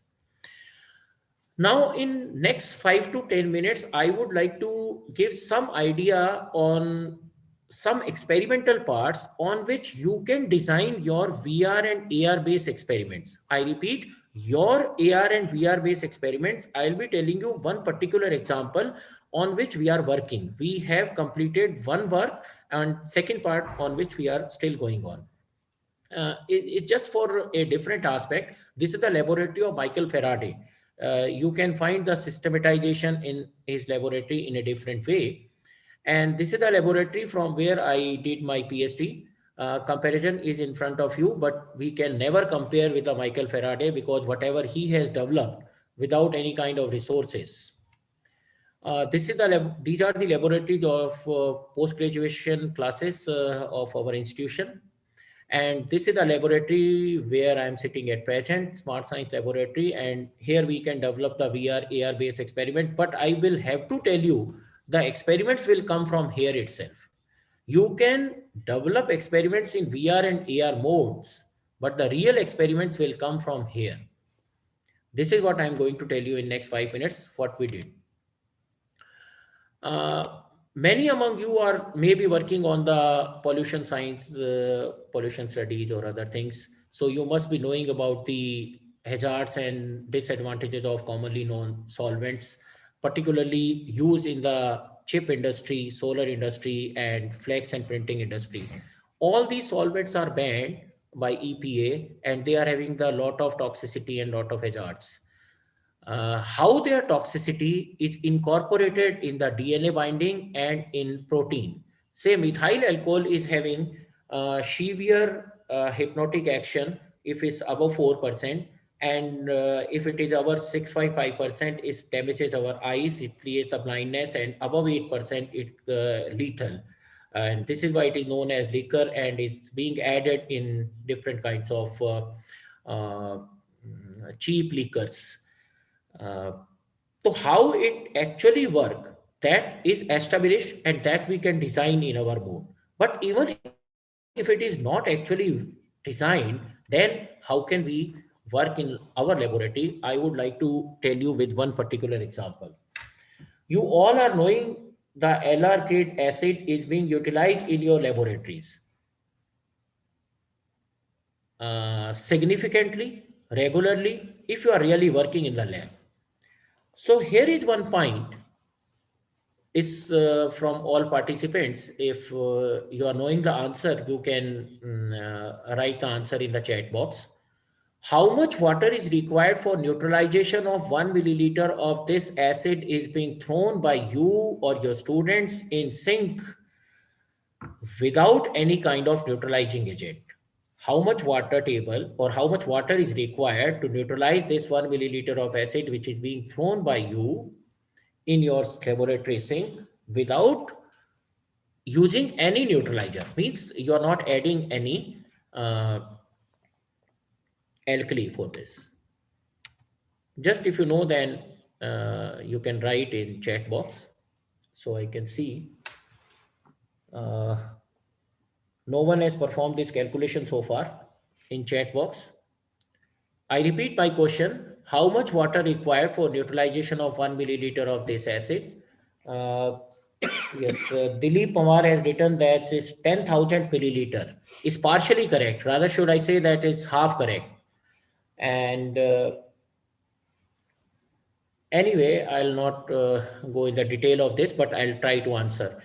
You know that this is very important, and you can teach to your students. Dr. Rajaram has written, I think, correct answer. So go for calculation. You will not only able to teach your student this calculation, but you will able to develop one experiment in your general laboratory and one experiment in your VR laboratory. The simple calculation predict that without using the alkalis, you will require 20,000 liter. That will be the partial neutralization. And because it's having the approximately 1 molar or 32 molar sulfuric acid.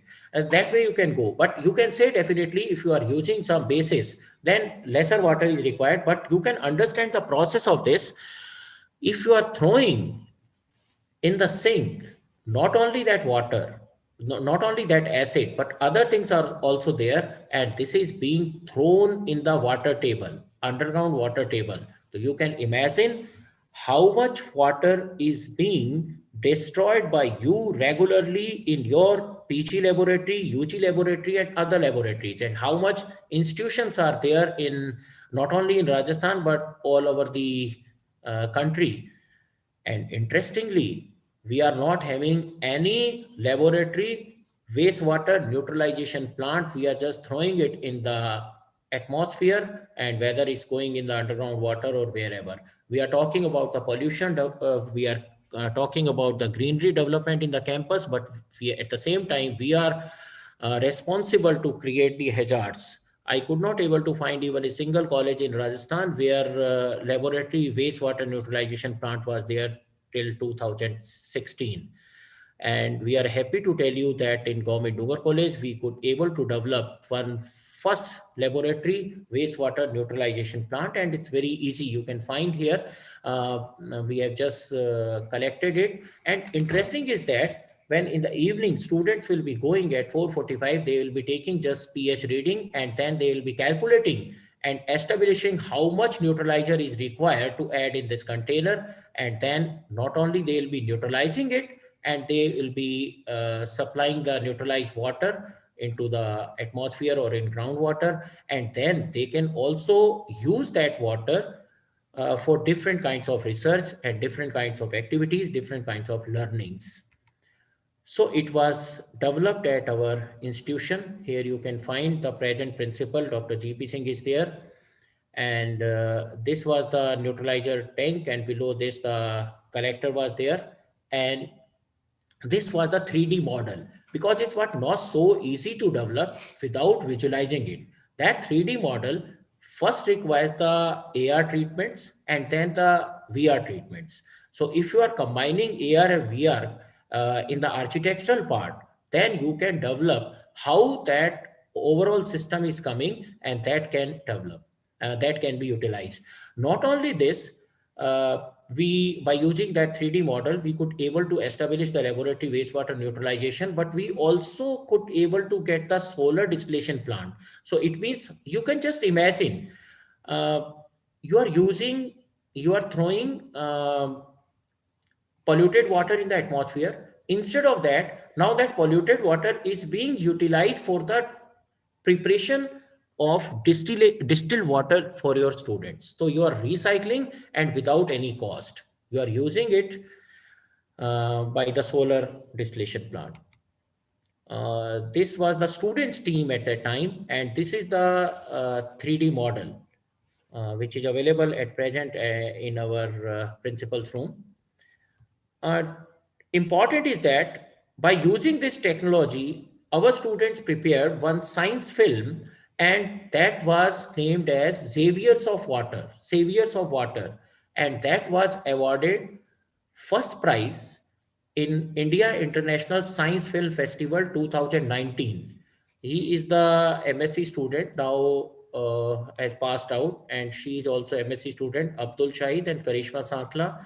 They got in November 2019, got a very prestigious award in India International Science Film Festival held at Satyajit Ray Auditorium, Kolkata, on the basis of this augmented and virtual reality and setup of experiment. But again, I will have to tell that we have utilized the principles of chemistry.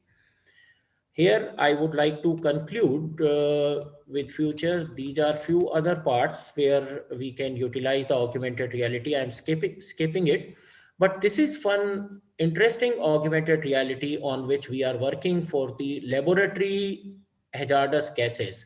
And you must be knowing that most of the hazardous gases are at our kitchen. In our drawing room, virtual reality is there in terms of LED TV, but at the same time at our kitchen, we are creating the lot of NOx and sulfur dioxide. We will discuss it if somewhere else, if we get some time. My major area of research is food and drug, with the inspiration of this Nobel laureate. We are having one collaborative project on spironolactone. Spironolactone is one particular drug on which micronization we are working. And this is our one of the collaborator. Just a minute, I'll just finish it. My main motive was to follow the order of Dr. R.K. Upadhyay to link with this webinar, and also convey my wishes to Dr. V. Uma. But the major part was to find the collaborator for this ongoing projects on which we are thinking to develop one. I repeat my words. We are thinking to develop biosensors by using these technology, particularly for the neutralization part of this wastewater technology. Before I end it, I would like to give attention. I would like that participants should be attentive. I have shown this slide prior to in the beginning, where A, B, C was there. If you can write in chat box what is A, what is B, and what is C, so I will able to know that whether have you listened it or not. It's not just it's just the humorous part that you will have to write what is A, what is B, and what is C, because if we are working on chemical science virtual realities, then you should know the difference of these three. So if you have typed, then it's okay. Otherwise, I'm answering it. So with these remarks, I can conclude that the part A was the viewpoint manipulation, part B, virtual reality, and part C, augmented reality. Fundamental part is that in virtual reality, you are not in that atmosphere. a real world atmosphere, you are only at the virtual site. And in the augmented, you are connected at both the ways, and at viewpoint manipulations, you are not in the virtual field. This was the conclusion of this particular presentation. My motive was also to find collaborators. We are having one Bikaner Interdisciplinary Research Consortium, and we are working on the virtual reality development as well as the food and drug analysis. If you are interested to collaborate with us, we are having different facilities, including the nanofabricators as well as green microwave biochemical reactor. You can mail me at drbojak@readymail.com for any kind of collaboration. And we are also having good sets of biological activity set up at our institution. In each lecture, I find my gratitude to my supervisors and mentors, Professor B.S. Garg, A.C. Jain, and R.K. Sharma. And this particular work is always due to the support of Dr. B.C. Das, and also the various grants which we have received from the BRNS, UGC, CSIR, and of course from my department itself. The presentations which has been given here are due to all of these, but mainly Dr. H.S. Bhandari and Dr. S.K. Verma are still working on these aspects effectively. Mr. Balvinder has completed his PhD from IIT Delhi, but he has initiated this work here, and Divya Shekhawat is still working. I am thankful to all of these. And these are the few recent publications we could able to get nowadays, more than 85 publications, and out of which few are having the Thomas Luther impact factor more than 3 and 3.5. Thank you, all of you. If you have any query, question or doubt, I'll be happy to answer.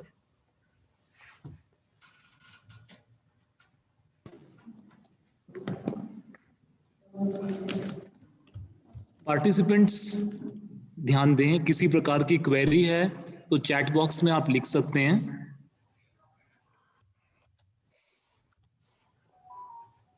Yes, if you write, I will answer after reading.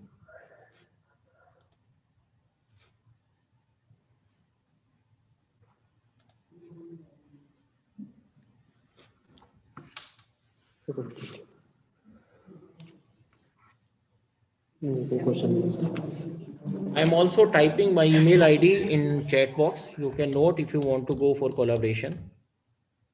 Thanks. One bed. Thanks to the.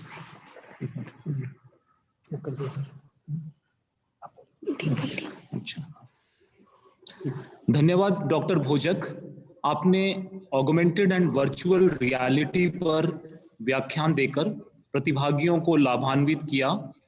आपने artificial things को digitally usable एवं realistic बनाने एवं उनके उपयोग के बारे में बताया।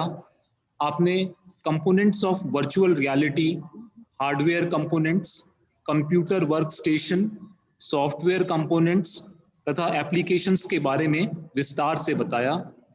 अत्यंत प्रेरणादायी रहा व्याख्यान। धन्यवाद sir. Thank you, all of you.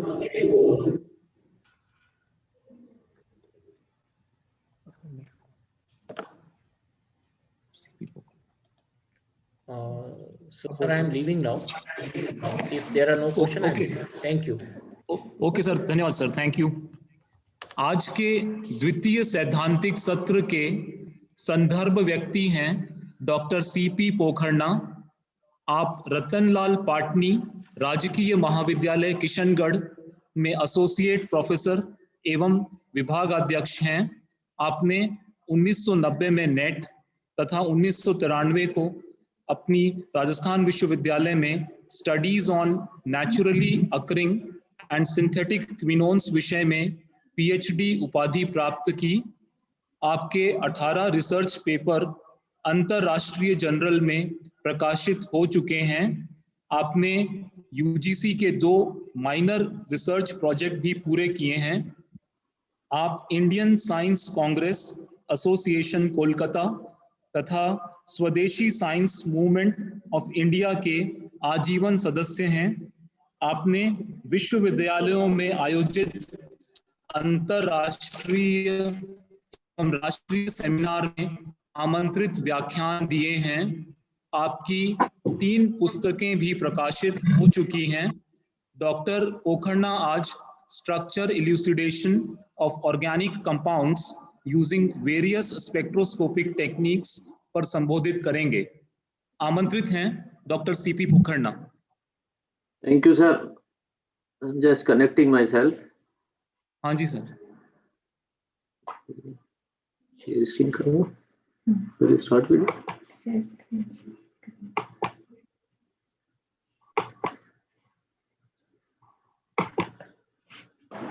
हाँ सर, स्क्रीन शेयर कर सकते हैं सर। सर स्क्रीन दिख रहा है? जी जी बिल्कुल अच्छे से दिख रहा है सर, स्क्रीन दिख रहा है।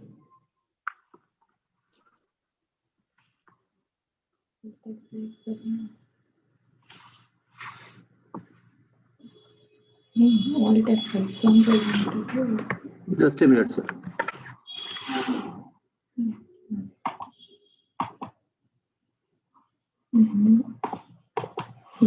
Just a minute, sir.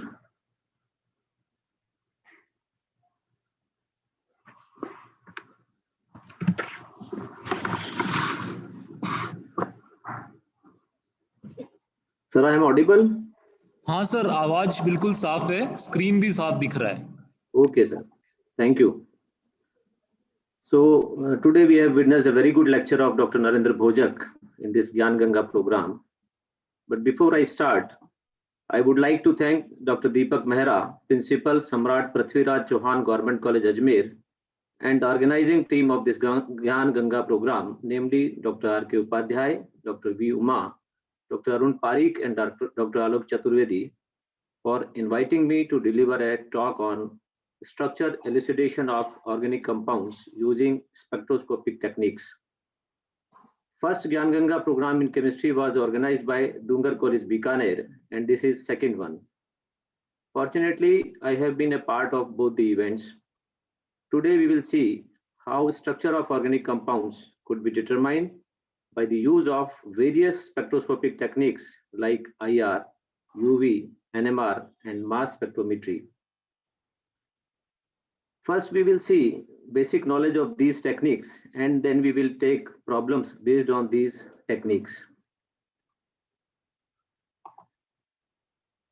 Spectroscopy is a technique used to determine the structure of a compound by the study of the interaction between matter and electromagnetic radiation. These are the types of various absorption and emission spectroscopy: UV, IR, NMR, fluorimetry, flame photometry. Spectroscopy is all about light. So let us first look at the electromagnetic spectrum. This is the electromagnetic spectrum. Besides UV and IR, NMR spectrum is obtained due to absorptions in radio frequency region. This is the radio frequency region. UV visible spectroscopy uses electronic transitions to determine bonding patterns or unsaturation. Infrared spectroscopy measures the bond vibration frequencies in a molecule and is used to determine the functional group. Nuclear magnetic resonance spectroscopy, in particular, proton NMR spectroscopy, analyzes the environment of the hydrogens in a compound. This gives useful clues as to the number of hydrogens and its environment. Mass spectrometry fragments the molecule and measures their mass. Mass spectrometry can give the molecular weight of the compound and functional groups. What do chemists do or think to prove the structure of this compound? That is 3-methyl-2-butanone. If it is seen through IR spectroscopy, a significant peak around 1700 reciprocal centimeter proves the presence of its functional group, which is carbonyl group.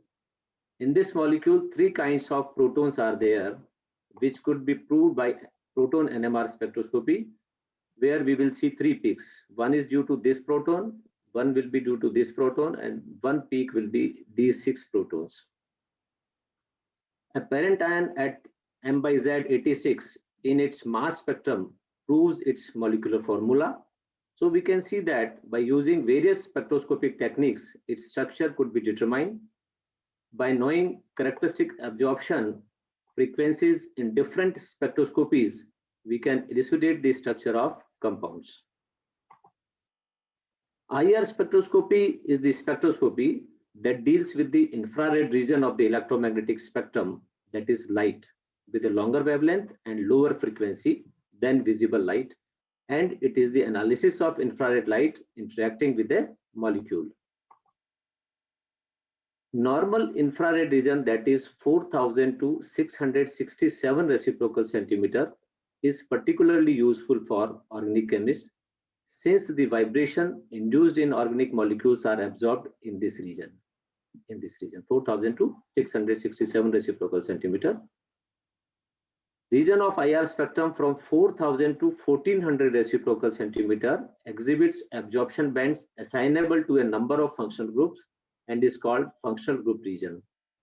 The region from 1400 to 900 reciprocal centimeter is complex, and pattern of absorption in this region are unique to any particular compound, just as a person's fingerprints are unique and is called fingerprint region. Here you can see the OH touching vibrations in water molecule. These are the symmetric vibrations where bond length is changing. This is asymmetric vibration, and this is bending vibration. When in bending vibration, bond angle is changing. Absorption of IR light excites bond vibrations.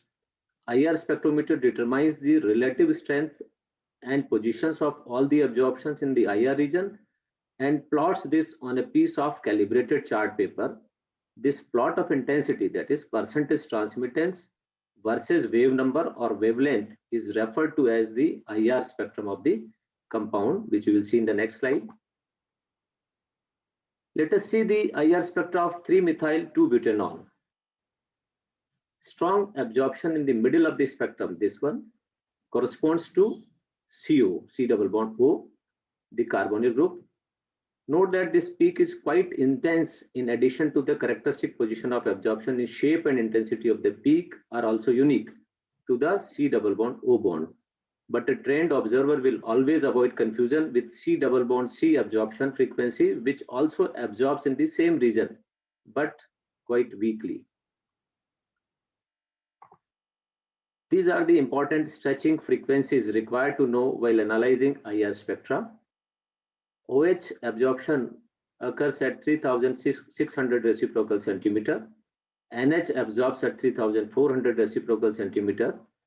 CH absorbs at 3000 reciprocal centimeter, which depends on the various parameters, various factors, like this is bonded to triple bonded carbon, and it absorbs at 3300 reciprocal centimeter. When it is doubly bonded carbon, it absorbs at 3100 reciprocal centimeter, and when it is single bonded carbon, it absorbs at 2900 reciprocal centimeter.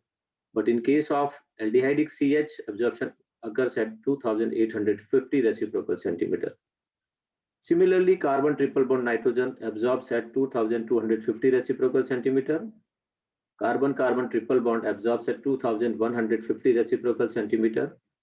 Carbonyl group absorbs at 1715 reciprocal centimeter, but again it depends on various factors or various, it is different in various functional groups. In acid chloride, it occurs at 1800 reciprocal centimeter. In esters, it absorbs at 1735.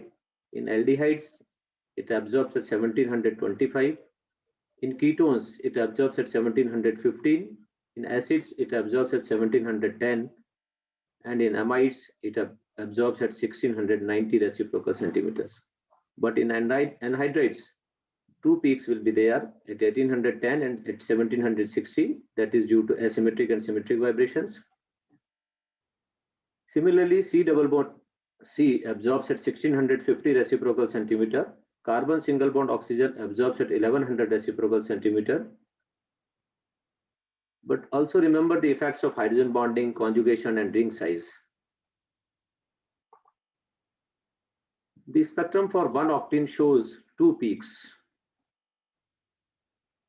that are characteristic of alkenes. The one at 1642 reciprocal centimeter, this one, is due to stretching of the carbon-carbon double bond, and the one at 3979 reciprocal centimeter is due to stretching of the single bond between the alkene carbons, this is the alkene carbon, and the attached hydrogen. In the spectrum of octanoic acid, this is octanoic acid, we see, as expected, the characteristic carbonyl peak. This is the carbonyl group. This time it is at 1709 reciprocal centimeter. We also see a low broad absorbance, this, that looks like an alcohol, except that it is displaced slightly to the right, longer wavelength side of the spectrum, causing it to overlap to some degree with the CH region. This is the CH region.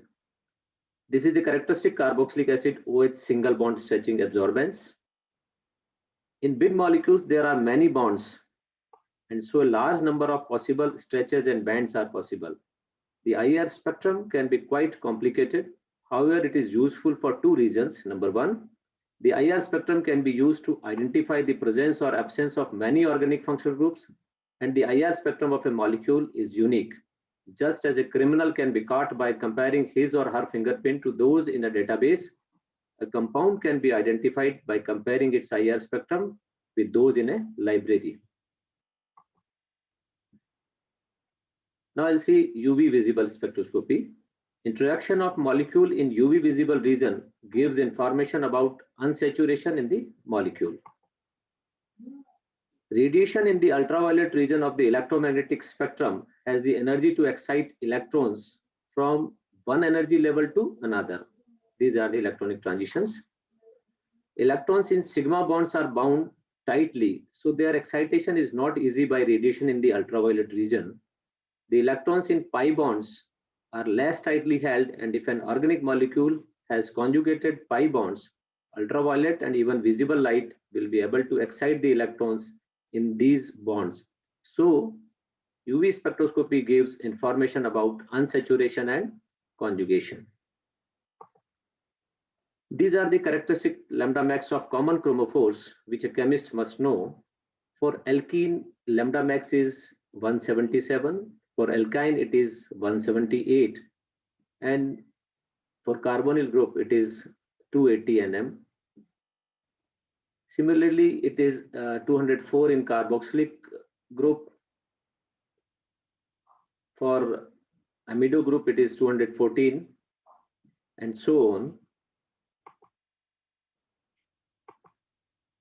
What to look for when examining UV spectra? When amine, alcohols, ethers, and thiols are there, N to pi sigma star transitions are possible. A single band of low to medium intensity at wavelengths less than 220 nm will be there. Simple or unconjugated system, which in general contains oxygen, nitrogen, or sulfur. For example, carbon, oxygen, carbon group, carbon, nitrogen double bond, nitrogen, nitrogen double bond, NO2, ester group, carboxylic acid group, amide group. The N to pi transitions will be there. So a single band of low intensity in the region 250 to 360 nm with no major absorption at shorter wavelength, that is 200 to 250 nm will be there.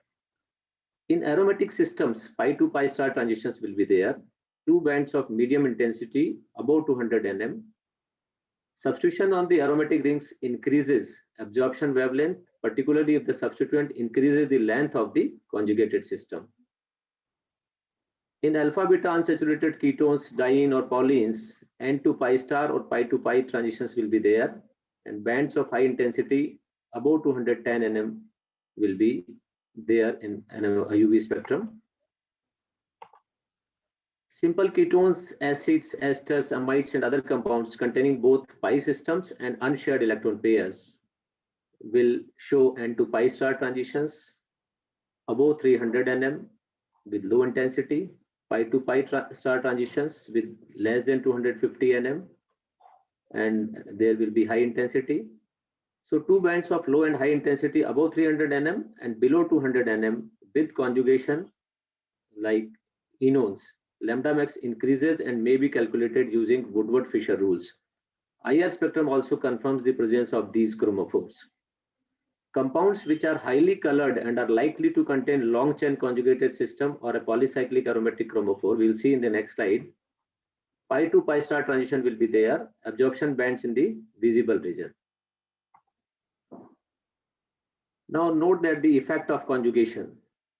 Both penta-1,4-diene and penta-1,3-diene contains 2 carbon-carbon double bonds. This is penta-1,4-diene, which is having 2 double bonds but not in conjugation, and they are separated by 2 sigma bonds. In penta-1,3-diene, 2 double bonds are in conjugation with each other. You can see here. In hexa-1,3,5-triene, 3 double bonds are there which are in conjugation. So you can see that when there is no conjugation, lambda max is 177 nm only. When conjugation is there, it is 225. When 3 bonds are in conjugation, the lambda max is further increased to 250 nm. In beta carotene, as we know, 11 double bonds are in conjugation. So the lambda max is very high at 463 nm. Now we'll talk about NMR spectroscopy. Nuclear magnetic resonance measures the absorption of electromagnetic radiation in the radio frequency region, that is 4 to 900 megahertz. Nuclei instead of outer electrons are involved in the absorption process. Sample needs to be placed in magnetic field to cause different energy states. This is the NMR instrument. By looking at the NMR spectra of a molecule, one can reach to its structure. This is the NMR spectrum, and by looking at this spectrum, we can reach to the structure of this compound. Presence of several nuclei can be proved using NMR technique like 1H, 13 carbon, 19 fluorine, 31 phosphorus.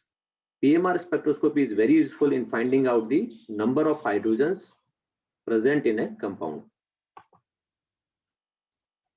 These are the approximate ranges of chemical shift, which depends, as we all know, on various factors like hydrogen bonding, electronegativity, hybridization, and anisotropic effects.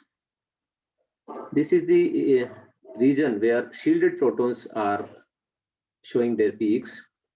This is the upfield direction, and this is the downfield side where de-shielded protons are there.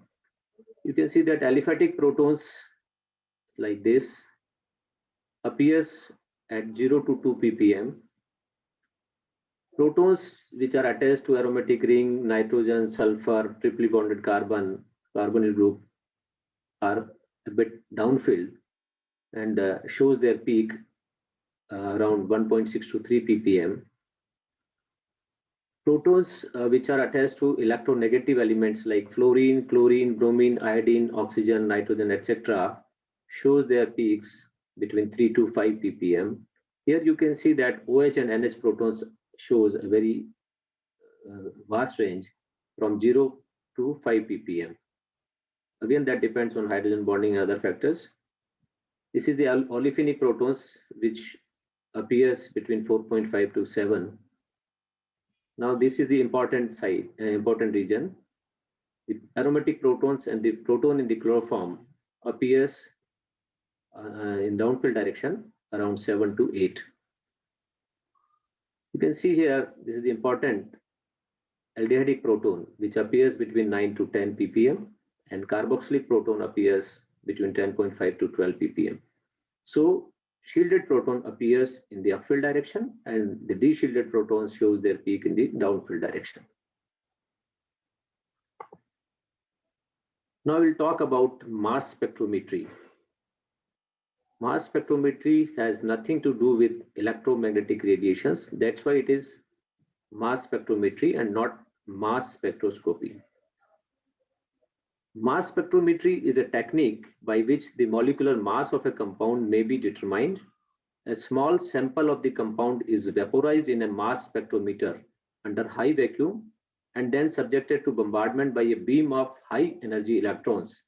The impact of the electrons on the molecule causes the ejection of an electron from the molecule to form a positively charged ion called the molecular ion or parent ion, that is represented by M plus and dot. So in principle, more than one electron can be removed from a molecule so that the ion is characterized by its mass to charge ratio, this mass to charge M by Z or M by E. During the ionization process, molecular ions with high energy may break up to produce fragment ions or daughter ions like this M plus. Such ions also appear in the mass spectrum at the relevant masses. The height of the peak due to the fragment depends on the amount formed. The peak with the highest M by Z value usually, but not always, corresponds to the parent ion and so can usually be used to measure the molar mass of the molecules. So by using this technique, mass spectrometry, we can find out the molar mass of the molecule, and by fragmentation patterns, we can see that which fragment or which part of the molecule is present in the compound. Now we'll try to solve the problems using these techniques. What can you learn from a molecular formula? First, if you are given molecular formula, then what you will learn? We can determine the number of rings and or double bonds. If a double bond or ring is present in the molecule, we can find the number of rings or double bonds by using appropriate formula. So calculation of double bonds and ring equivalent, that is DBE, with when molecular formula is given, can be calculated. Suppose hydrocarbons with CXHY formula is given. So DBE would be X plus 1 minus Y by 2. For example, C6H6, DBE would be 4 by using this formula. DB is 4. So possible structures are this or this. In this case, 3 double bonds, 3 pi bonds plus 1 ring is present. And in this case, 2 double bonds plus 1 triple bond, that means 4 pi bonds are present. So if index is 4 or more, expect a benzene ring. But here you can see that we can rule out this formula by looking at the IR data.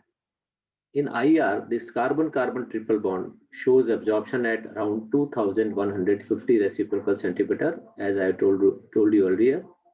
So if index is 4 or more, we can expect a benzene ring. If the formula is like this, it contains sulfur or oxygen, which is a divalent atom. CXHYOZ will be the molecular formula.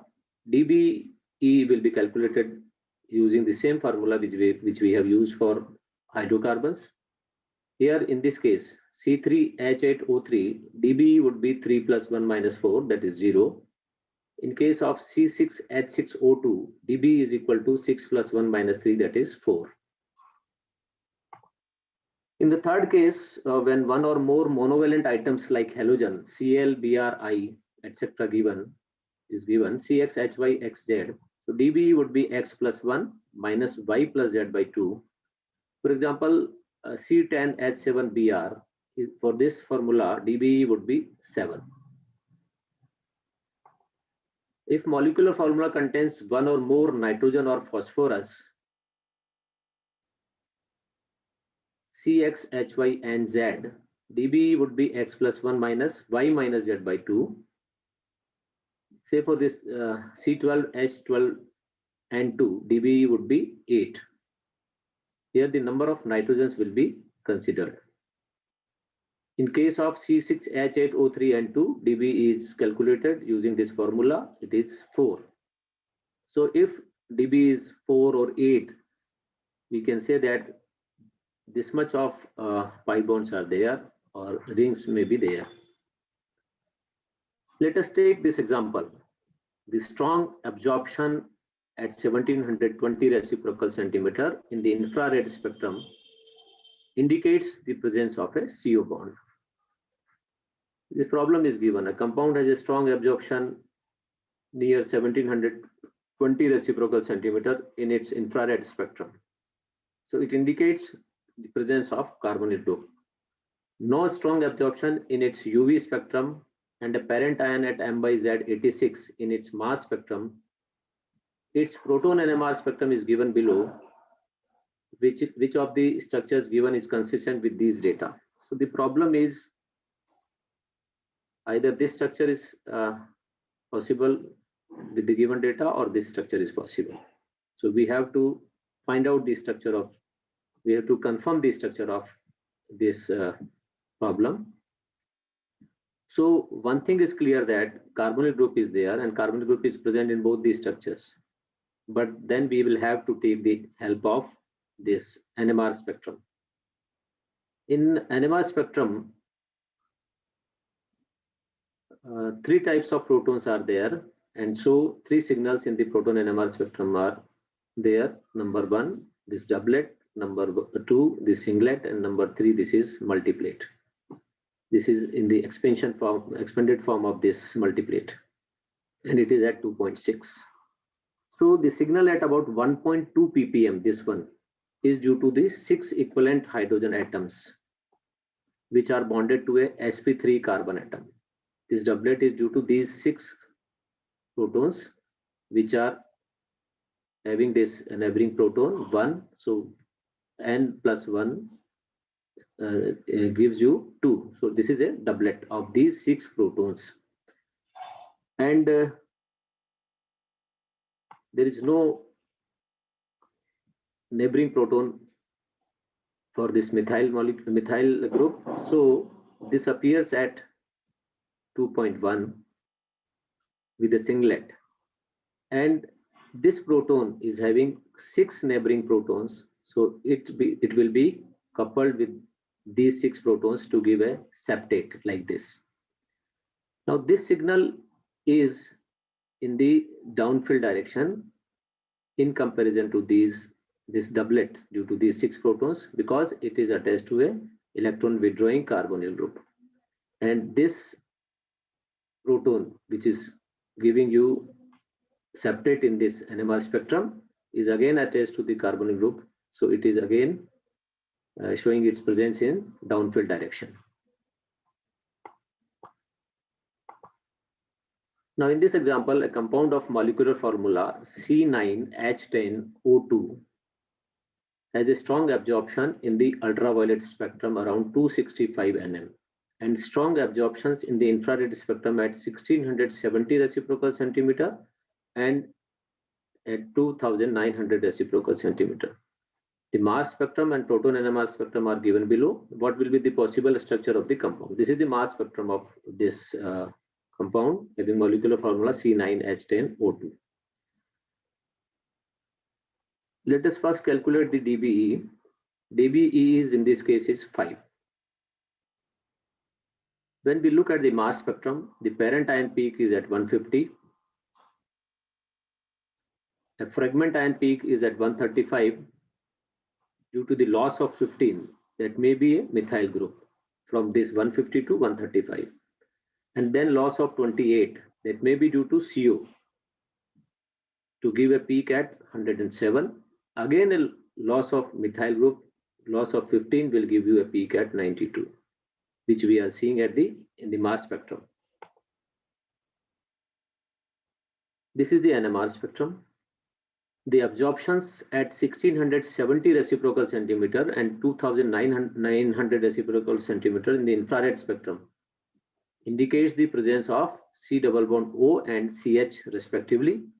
The value of 2900 reciprocal centimeter in IR is a little low for an OH group. The conjugation in the aromatic ring and the CO group leads to a strong absorption in the ultraviolet region. Because ultraviolet region, there is some peak at 265 nm. The structure is consistent with the mass spectrum. The parent ion is at M by Z 150, as we have seen in the mass spectrum. And fragmentation occurs to give peaks at 135, loss of 15, that I have already told you. There are 4 types of protons in NMR spectrum. You can see the 4 peaks are there, number 1, number 2, number 3, and number 4. The signals at about 2.8 ppm, this one, is due to the 3 equivalent hydrogen atoms which are bonded to a sp3 carbon atom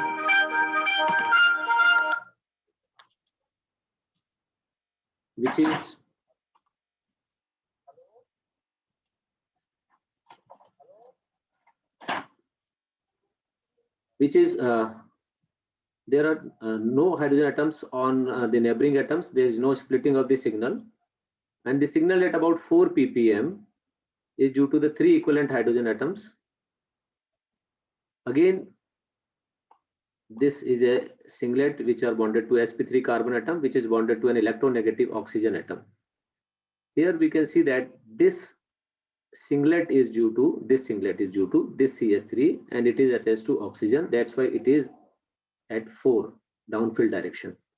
And this singlet due to this these 3 protons is here in the upfield direction, but it is at 2.8 ppm, which is due to the presence of this carbonyl group. And now the aromatic protons, these 2 protons are same and these 2 protons are same. So a doublet is there due to these protons, and a second doublet is due to these protons. Now we come to a problem having molecular formula C4H8O, and UV absorption peak is given at 275 nm. In this case, dB is calculated using this formula, x plus 1 minus y by 2, that is 1. IR spectra of this compound shows a peak at 1720 reciprocal centimeter. Again, it is due to CO group. There is no peak at C double bond at around 1600 reciprocal centimeter, which shows that there is no C double bond C in the compound. And in this region, there is no peak that is around 3200 reciprocal centimeter, that shows no OH or NH is in the molecule. So this is the information we can get from the IR spectrum. Now in this NMR spectrum, as the carbonyl group is confirmed by the IR spectra, the possibility of these 2 compounds is there. This one, the aldehyde, or this ketone. But as soon as we look at the NMR spectra, we can rule out the presence of this compound, this aldehyde, because there is no peak in this region at 9 to 10. So aldehyde is not there, and it is a ketone, and it will be confirmed by these 3 peaks in the NMR spectrum. A quartet at 2.4, this quartet is due to CH2, this CH2, which is coupled to 3H, these 3H.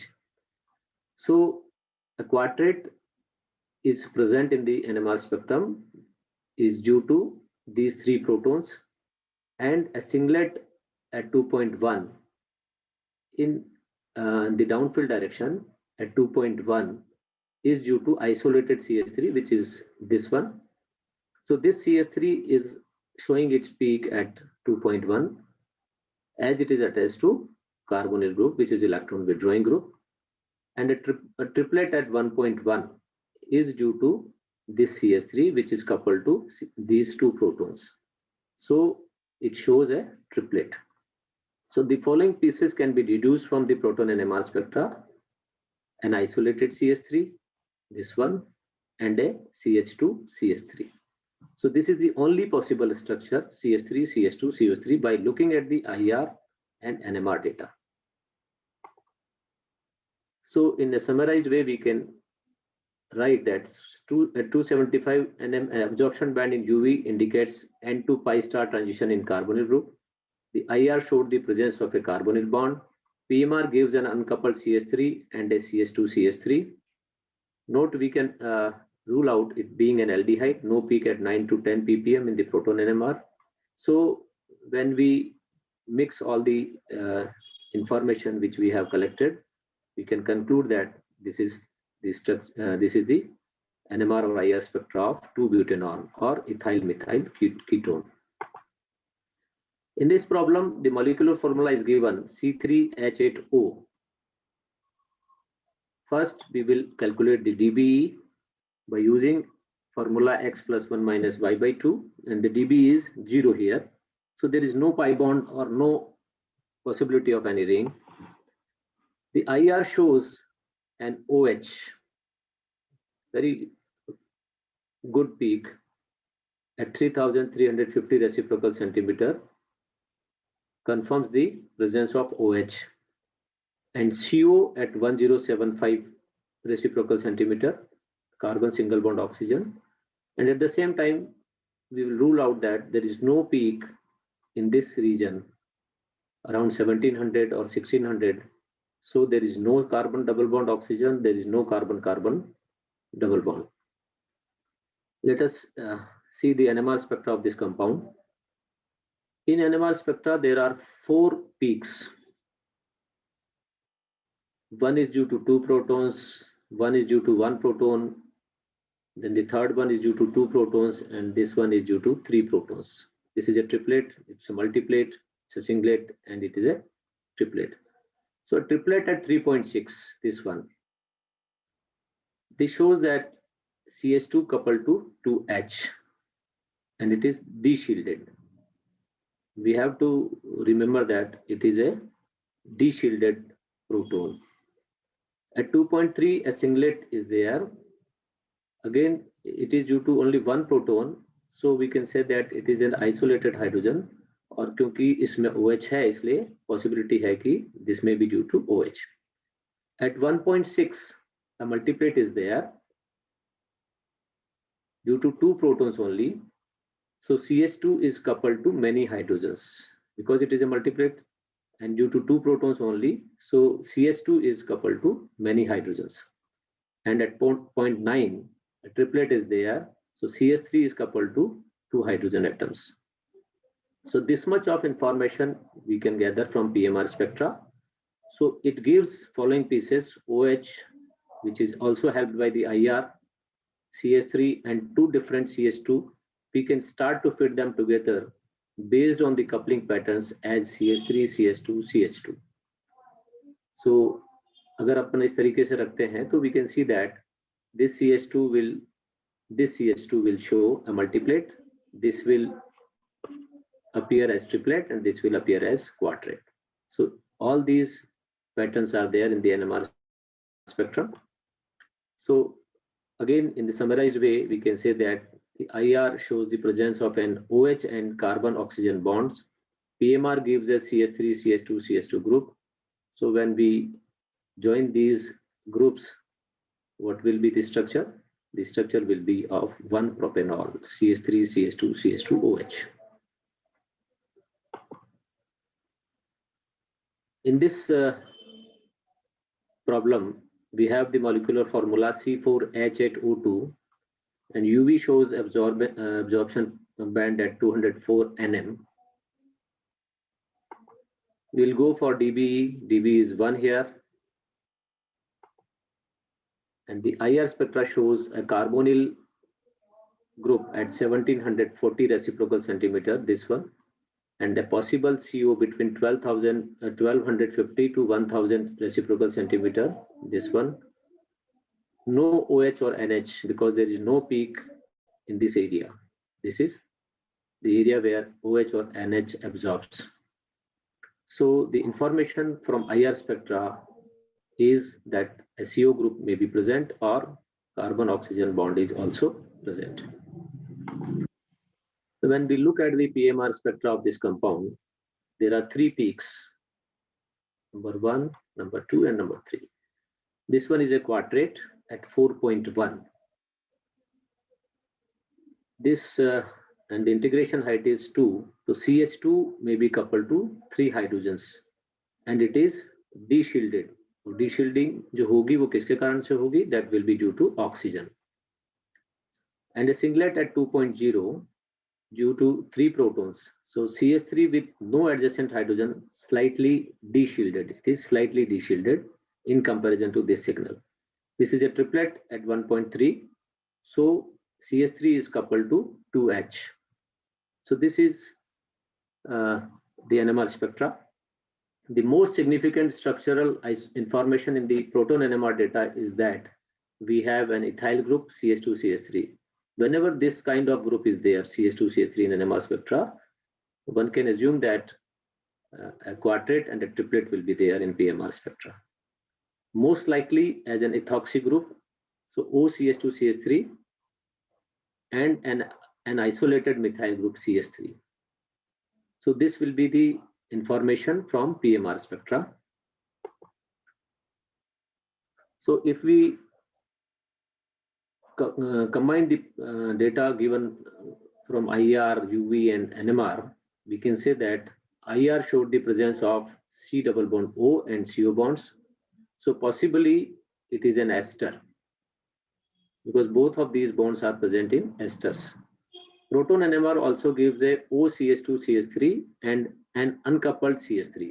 So with all this information, we have the following pieces: C double bond O, OCH2CH3 and CH3. So these pieces are confirmed by the IR and NMR data. So with the pieces we have CO, OCH2CH3 and CH3. IR data are suggestive of an ester group. So if we go for the structure of this compound, we will have this CH3CO OCH2CH3. That means this in NMR spectrum, these three protons will appear as a triplet because two protons are present at the neighboring carbon atom, and as these are attached to oxygen, this signal of this CH2 will be that is a quartet will be down in the downfield direction, and this is isolated CH3. So this isolated CH3 appears in the upfield direction. In this problem, we have been given molecular formula C7H6O. UV data is also given 249 and 328 nm. IR shows four peaks rather, 3086, 2841, 1700 and 1595. PMR data are also given, but here you can note that the scale is different. Instead of delta scale, it is tau scale. So we must know how to convert it into delta scale because we are well acquainted with the delta scale. So three peaks are there at 0.14 singlet, 1.8 to 1.95, that is a multiplet due to two hydrogens, and a multiplet at 2.2 to 2.4 due to 3 hydrogens. Now UV absorption bands at 320 nm indicates N to pi star transition in carbonyl group, and shift from usual 290 nm to longer wavelength suggests the conjugation with a double bond or benzene ring. So these data are suggestive of benzene ring or double bond. IR absorptions at 1700 reciprocal centimeters suggest CO stretching vibrations. Weak bands at 2841 reciprocal centimeters is due to CH stretching of an aldehyde group. Weak bands at 3086 reciprocal centimeters is due to CH stretching of double bond CH bond. And the molecular mass of the compound is 106, out of which 77 mass units are due to phenyl ring. C6H5 is having 77 mass units, and remaining 29 mass units are accommodated by aldehyde group, that is CHO. Therefore, the probable compound is C6H5CHO, benzaldehyde.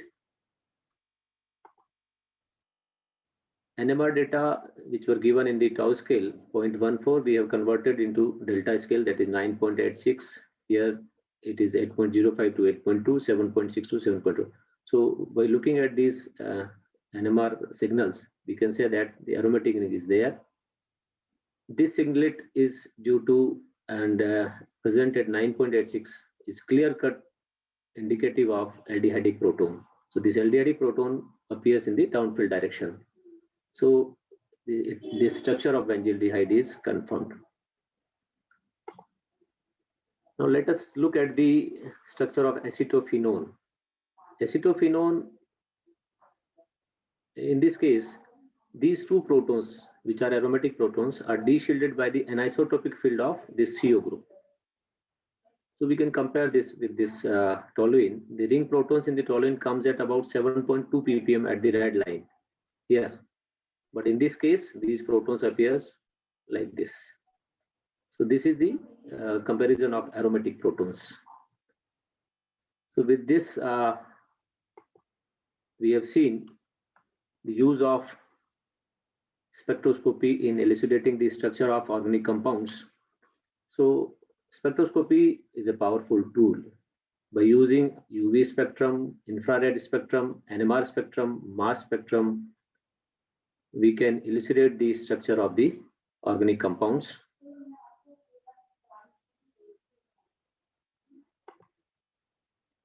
These are the some reference books.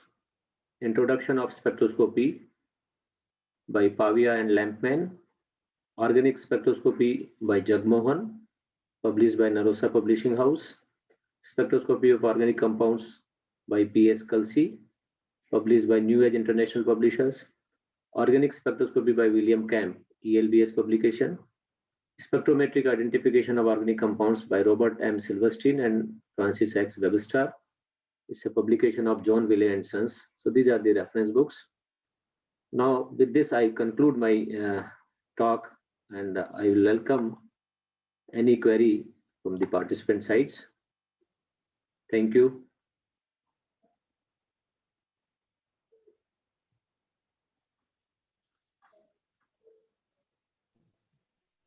Yes, sir. Arun sir. Participants, हाँ sir participants की side से अगर कोई query है तो chat box में एक बार देख लेते हैं। जी। निकिता मिश्रा लिख रही है, very nice and useful lecture. आपको बहुत बहुत धन्यवाद निकिता जी। सरिता बगड़िया ने भी लिखा है कि वेरी नाइस लेक्चर सर। और वंदना कोडिया भी लिख रही है, नाइस प्रेजेंटेशन। सभी आपके लेक्चर की बहुत अच्छी तारीफ कर रहे हैं। Thank you sir. क्वेश्चन तो पकड़ना सर, कोई आया नहीं अभी तक डायलॉग बॉक्स में। सुचित्रा चौधरी भी नाइस प्रेजेंटेशन सर कह रही हैं, और श्याम सोनी जी हैं, वे भी excellent sir. Rakesh Dubey sir excellent sir, और उल्बना मीला नाइस प्रेजेंटेशन सर। प्रज्ञा टाग नाइस प्रेजेंटेशन। नरेश कुमार शर्मा जी लिख रहे हैं, melodious voice and very useful. तो आपकी वॉइस भी बहुत क्लियरिटी थी, आपकी क्या बात है। काफी और भी है। अजय कुमार जी मीणा नाइस सर लिख रहे हैं। तो पार्टिसिपेंट्स की तरफ से आपको काफी बहुत ढेर सारे अच्छे कमेंट्स आए हैं, और कुछ आपने अपने लेक्चर को इतने अच्छे से दिया है, इतना अच्छा इल्यूसिडेशन रहा आपका कि सभी ने आपकी तारीफ की है, और कोई क्वेश्चन उनके दिमाग में रहा नहीं है। इतने ल्यूसिड मैनर में आपने उनको समझाया है कि सभी के समझ में बहुत अच्छे से आ गया है। और मुझे उम्मीद है, कैलाश चंद जी सिलोलिया भी लिख रहे हैं, वेरी एक्सीलेंट सर। तो मुझे ये उम्मीद है कि वो अब आपके इस लेक्चर का उपयोग करते हुए और अपनी कक्षाओं में विद्यार्थियों तक इस एनएमआर और आईआर इल्यूस्ट्रेशन के बारे में, इनकी स्ट्रक्चर डिटर्मिनेशन के बारे में बहुत आसानी से अब वो बता पाएंगे। हालांकि हमारे यहाँ के राजस्थान के जितने भी रसायन शास्त्रीय संकाय सदस्य हैं, वे अपने आप में परिपूर्ण हैं, उन्हें विषयगत जानकारी बहुत अच्छी है, लेकिन फिर भी आपके मार्गदर्शन में अब वो और बेहतर कर पाएंगे, ऐसा मेरा विश्वास है। ये तो ज्ञान गंगा प्रोग्राम जो आप कर रहे हैं उसकी वो रहेगी, ज्ञान गंगा में सब डुबकी लगाएंगे और सब लोग बहुत अच्छा कर पाएंगे, ऐसा मैं उम्मीद करता हूं। और सबने अच्छे कमेंट्स लिखे, उसके लिए भी मैं अपनी तरफ से धन्यवाद देता हूं, और आपको भी पूरी टीम को मेरी तरफ से बहुत बहुत धन्यवाद। तो धन्यवाद पोकरना साहब, आपने बहुत अच्छी तरह से mass spectroscopy, UV, IR, NMR, इन सब का स्ट्रक्चरल इल्यूस्ट्रेशन बहुत अच्छे से समझाया, और सभी प्रतिभागी बहुत अच्छे से लाभान्वित हुए, और अपनी कक्षाओं में जाकर अब और पूरे दमखम से, पूरे जोश से और आपके इस मार्गदर्शन का उपयोग करते हुए वे कक्षाओं में जरूर अच्छे से पढ़ा पाएंगे, ऐसा मैं पूर्ण विश्वास प्रतिभागियों की ओर से आपको दिलाता हूं। और आपको आयोजक महाविद्यालय सम्राट पृथ्वीराज चौहान राजकीय महाविद्यालय अजमेर की ओर से भी आपका बहुत बहुत धन्यवाद ज्ञापित करता हूं। धन्यवाद पोकरना साहब। धन्यवाद आलोक जी, आपकी तरफ आपको बहुत बहुत धन्यवाद। आपने बहुत ज्यादा प्रशंसा को प्रकट कर दिया, लेकिन फिर भी मैं ये सोचता हूँ कि मेरी तरफ से आप सबको, आपकी टीम को और प्रतिभागियों को आगे के कार्यक्रम के लिए बहुत शुभकामनाएं। धन्यवाद। धन्यवाद पोकर्णा जी। अब आज के इस प्रथम सत्र के प्रायोगिक सत्र में संदर्भ व्यक्ति हैं हमारे यहाँ से डॉक्टर शैलेंद्र सिंह राठौर। आप वर्तमान में गवर्नमेंट गर्ल्स कॉलेज सिरोही में एसोसिएट प्रोफेसर हैं। आपको यूजी कक्षाओं को पढ़ाने का 22 वर्ष का और पीजी कक्षाओं को पढ़ाने का 17 वर्ष का टीचिंग एक्सपीरियंस है। आप एमएचआरडी की एक फ्लैगशिप स्कीम स्वयं प्लेटफॉर्म पर आप नेशनल कोऑर्डिनेटर हैं। आप अब तक 8 एनपीटीईएल कोर्सेज को हिंदी में ट्रांसलेट कर चुके हैं। आईसीटी टूल्स का उपयोग करने में इन्हें महारत हासिल है। आप आईआईटी मुंबई के मास्टर ट्रेनर भी हैं। इनके साथ हैं डॉक्टर स्नेहलता कलियप्पन। आप spoken tutorial project IIT Mumbai में सीनियर प्रोजेक्ट रिसर्च साइंटिस्ट हैं। आपने 1997 में आईआईएससी बेंगलोर से बायो ऑर्गेनिक केमिस्ट्री में पीएचडी किया। इन्होंने 2001 में ड्यूक यूनिवर्सिटी मेडिकल सेंटर से पोस्ट डॉक्टरल स्टडीज की। आप 2001 से 2013 तक आईआईटी मुंबई के विभिन्न प्रोजेक्ट से जुड़ी रही हैं। आप अभी कंटेंट डेवलपमेंट में ICT topic for science subject से जुड़ी हुई हैं। तो इस प्रायोगिक सत्र में श्री शैलेंद्र सिंह जी राठौर जो गवर्नमेंट गर्ल्स कॉलेज सिरोही से हैं और स्नेहलता कलियप्पन जो आईआईटी मुंबई से हैं, मैं दोनों का आयोजक महाविद्यालय की ओर से स्वागत करता हूं, अभिनंदन करता हूं और उन्हें आमंत्रित करता हूं। Shailendra Singh ji, thank you very much sir. Thank you very much sir. Screen share करता हूं सर, 1 मिनट। आवाज आ रही है सर मेरी? Hello sir. बिल्कुल सर, आवाज आ रही है। हाँ सर, आ रही है आवाज, स्क्रीन भी आ रही है। 1 मिनट स्क्रीन शेयर कर लेता हूँ sir.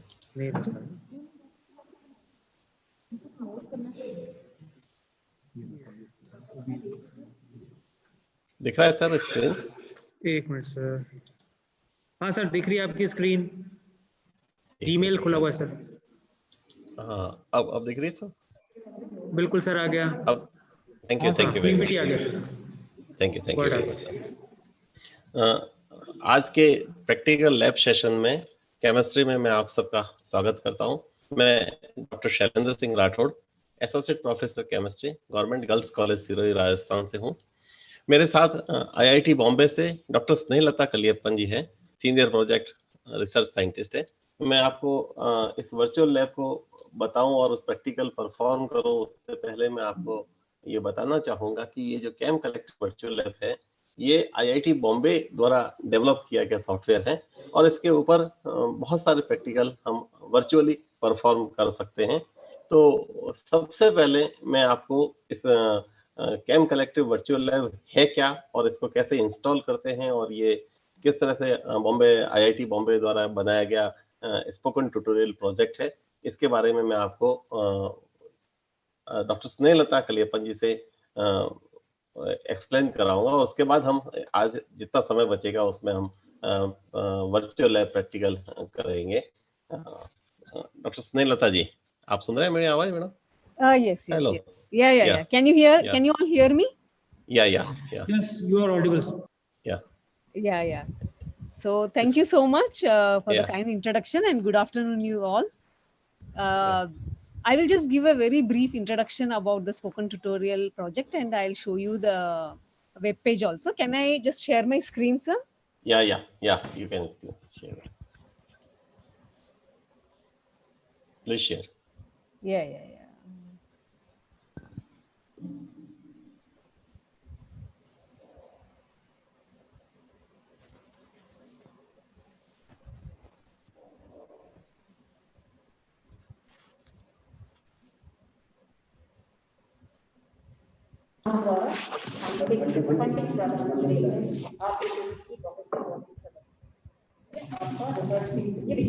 Can you all see my screen? Hello? Yes, it's visible, ma'am. Yeah, the spoken tutorial website is seen? Yes, ma'am. Okay. So I am associated with spoken tutorial project for the last 7 to 8 years. And then we have developed a lot of content for the benefit of chemistry teachers. I am being a chemist, so I was interested in developing the content. So we generally promote free and open source software. Yes. Yeah, can you all hear me? Yes, ma'am. Yes, ma'am. You are audible. Like, there's a lot of background disturbance I'm hearing. So, is it okay now? Hello? Yes, now Yeah, it is okay. Okay, yeah. So we promote, this is funded, Spoken Tutorial project is funded by MHRD. Now it's called as Ministry of Education. And we are supposed to promote free and open source software for all the whatever the topics available. Mostly I have developed for the chemistry topics. So you all know that we all generally buy very expensive software for the general usage in the classroom or when you're for your research. So, but we are suppose here at Spoken Tutorial Project, we promote only free and open source software. So what is free and open source software? It is we can download freely from the website and we can use it and distribute also. So here on this website, we have developed content for example, we use for chemistry, the 3D viewers, molecular modeling software, and then the virtual labs. So this is the homepage of the website. So for just viewing the content, you don't have to register at the website, but for asking questions in the forums, you have to register. And also all these programs are, I'll just click and show you. We have around totally for all the subjects, we have around 75 to 80 free and open source software for which the content is available. And then we can use it without registering, and they are available in 22 Indian languages. Not all the software is translated and dubbed into all the languages, but mostly they are. So for example, here you can see for chemistry, we have Avogadro, which is a molecular modeling software, 3D viewer. And I'll just click and show you. This is available in English and few other languages. So choose the language and click on search. So here you can see that the tutorials, like you can learn this software by viewing all these tutorials. Like for example, you can see overview where the download and installation will also be given generally. So you can play and then listen. And these are all typically 10 to 12 minutes long tutorials. So and you can side by side learn, and each tutorial has an assignment also. So you can practice using that assignment. And if you have any issues or any doubts, so you can click on the forums and post a question. So we will answer within 24 hours. So for example, you have a question on Avogadro, you can just go to Avogadro and then ask a new question. So these details I'm not going to go through now. I'll just quickly, because we don't have so much time. So I'll show you quickly for chemistry.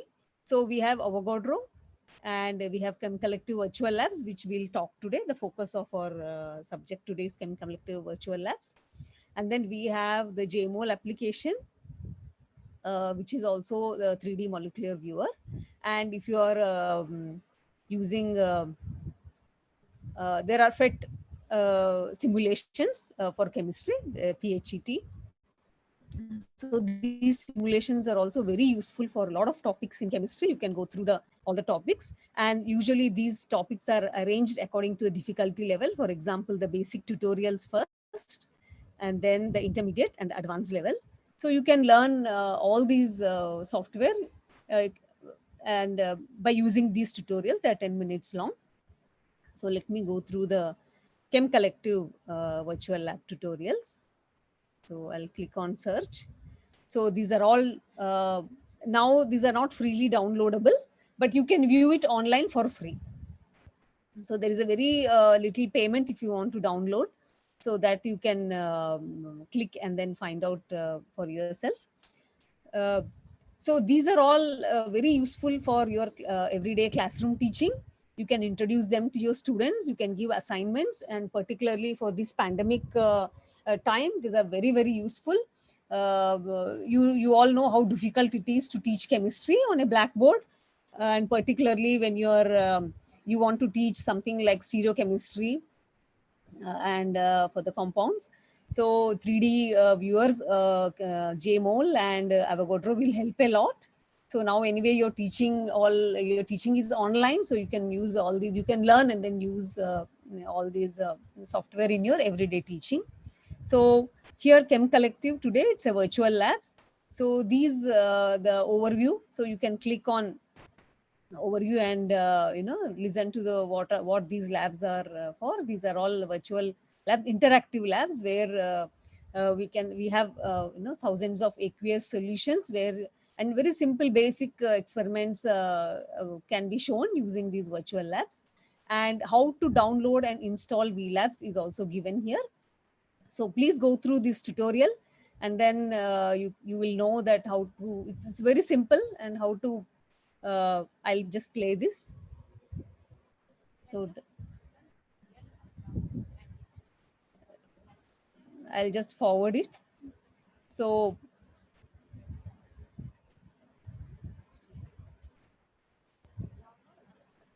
download.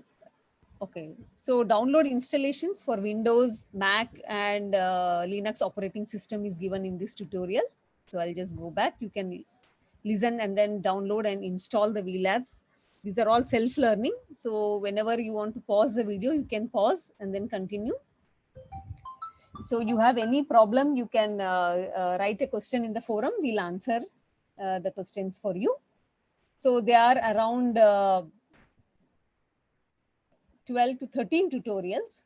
So first tutorial is a very basic preparation of standard solutions. I think Dr. Shailendra will demonstrate for you a few of the examples. I'll also demonstrate a few of them. Then recently we have conducted workshops on how to use this Chem Collective virtual labs workshops. There are certificate work, we have given certificates also. Dr. Shailendra and few more faculty from your universities have also attended. And we have one coming up in the next month on February 18th to 20th, a 3-day workshop on how to use Chem Collective VLabs. You can all visit this website, Spoken Tutorial website, and details will be given there.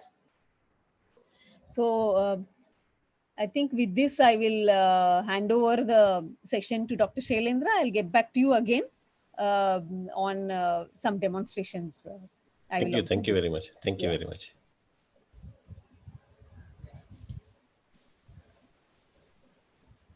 I think I'll stop sharing it. Okay, yes.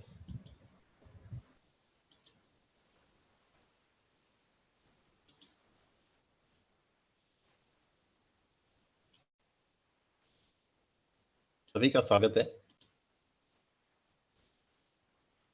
ये virtual lab का interface है, जैसा madam ने भी आपको बताया था। यहाँ पर हम कई तरह के प्रैक्टिकल करा सकते हैं। आज मैंने सबसे सिंपल कुछ 1-2 प्रैक्टिकल जो मैं आपको करके बताऊंगा वो यहाँ पर मैंने लिए हैं। ये साइड बाय साइड तरीका है। Am I audible? सुनाई दे रहा है sir? Am I audible? Please proceed. Yes. Yeah okay, thank you. मैं आप सबको बता दूं कि ये साइड बाय साइड तरीका है।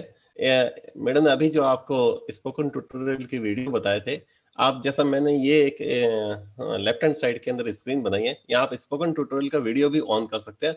और राइट हैंड साइड में ये इंटरफेस है वर्चुअल लैब का, यहाँ पर हम प्रैक्टिकल परफॉर्म कर सकते हैं। तो मैं आपको सबसे पहले एक एक्सरसाइज कराता हूँ।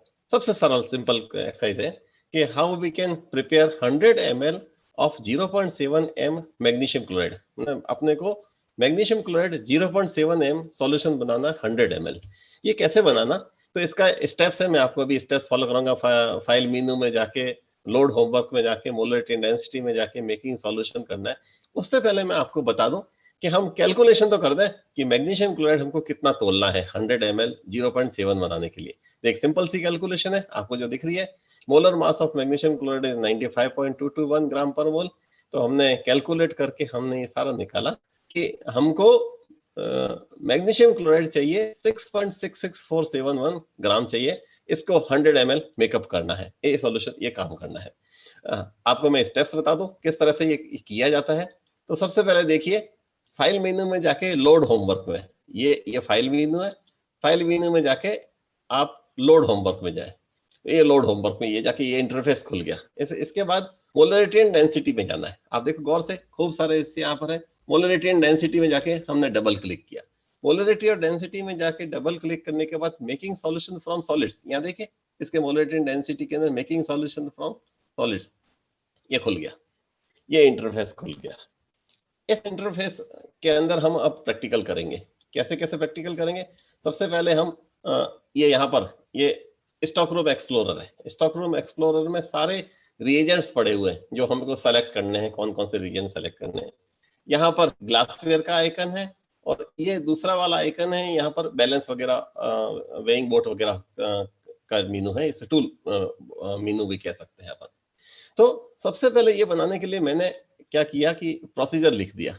सबसे पहले हमें क्या करना है, ग्लासवेयर कौन कौन से लेने हैं और मैग्नीशियम क्लोराइड लेना है। तो सबसे पहले स्टॉक रूम एक्सप्लोरर से अपन मैग्नीशियम क्लोराइड और डिस्टिल वाटर लेते हैं। आप देखिए ये रहा मैग्नीशियम क्लोराइड। आप जैसे ही इसके ऊपर क्लिक करोगे ये मैग्नीशियम क्लोराइड आ गया हमारे इंटरफेस के ऊपर, मैग्नीशियम क्लोराइड की बोतल आ गई। मैं आप सभी को ये बताऊं कि एग्जैक्टली ये वैसा ही है जैसा हम लैब में करते हैं। जिस तरह से लैब में हम प्रैक्टिकल को फिजिकली करते हैं, वही सारे स्टेप्स इसी तरह से दोहराए जाते हैं यहाँ पर। फर्क सिर्फ इतना है कि वर्चुअली है। हमको वाटर चाहिए तो हमने डिस्टिल वाटर ले लिया, मैग्नीशियम क्लोराइड और डिस्टिल वाटर ले लिया। अब हमको ग्लासवेयर क्या क्या चाहिए, देखो मैंने यहाँ एक तरफ लिखे हैं कि हमको क्या क्या ग्लासवेयर चाहिए। 100 ml वॉल्यूमेट्रिक फ्लास्क चाहिए, 5 ml की पिपेट चाहिए और 250 ml का अर्लेनवेयर फ्लास्क चाहिए। आप देखिए कॉल से हम ग्लासवेयर के ऊपर जाते हैं। ग्लासवेयर के अंदर बीकर है, अर्लेनवेयर है। अर्लेनवेयर फ्लास्क हमको 250 ml का चाहिए, क्लिक किया तो ये 250 ml का अर्लेनवेयर फ्लास्क आ गया। वापस चलते हैं पिपेट के अंदर, ये पिपेट है कई सारी इस तरह की। हमको 5 ml की चाहिए तो हमने 5 ml की पिपेट ले ली। हमको 100 ml का वॉल्यूमेट्रिक फ्लास्क चाहिए, चूंकि ये सॉल्यूशन ही 100 ml में बनाना है तो हम ग्लासवेयर में जाके वॉल्यूमेट्रिक में गए और 100 ml का वॉल्यूमेट्रिक फ्लास्क ले लिया। ये सारे सॉल्यूशंस ये सारे एपरेटस ले लिए हमने और ये केमिकल ले लिए। अब हमको एक बैलेंस चाहिए तो हम इस बैलेंस लेते हैं। यहाँ से ये टूल बार में यहाँ पर एक स्केल ले लिया, ये स्केल है, और हमने एक वेइंग बोट ले ली, ये वेइंग बोट है।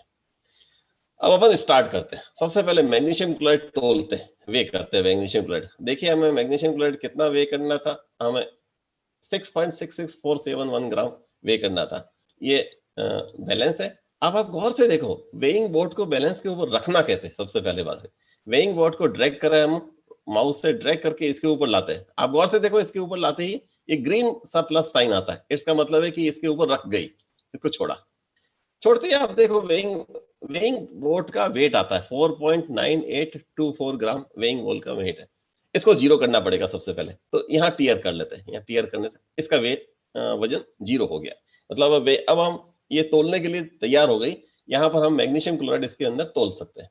अब आप ड्रैग करके मैग्नीशियम क्लोराइड को इसके ऊपर लाए, ये इसके ऊपर लाए, देखो ये ग्रीन साइन बन गया। ग्रीन साइन बनते ही आप छोड़ दे माउस को।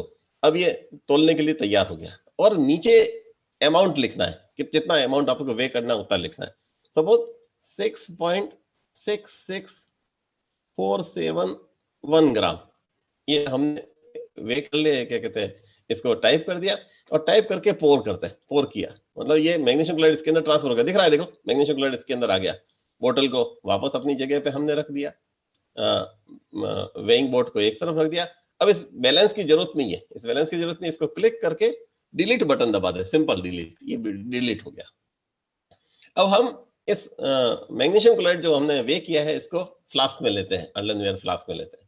तो सब अर्लेनवेयर फ्लास्क लाया और ये मैग्नीशियम क्लोराइड इसके ऊपर रख दिया। अब वापस वही 6.66471 ग्राम ये इसके अंदर ट्रांसफर कर दिया, इसके अंदर ट्रांसफर कर दिया। ये सारा का सारा मैग्नीशियम क्लोराइड हमारे अर्लेनवेयर फ्लास्क में ट्रांसफर हो गया।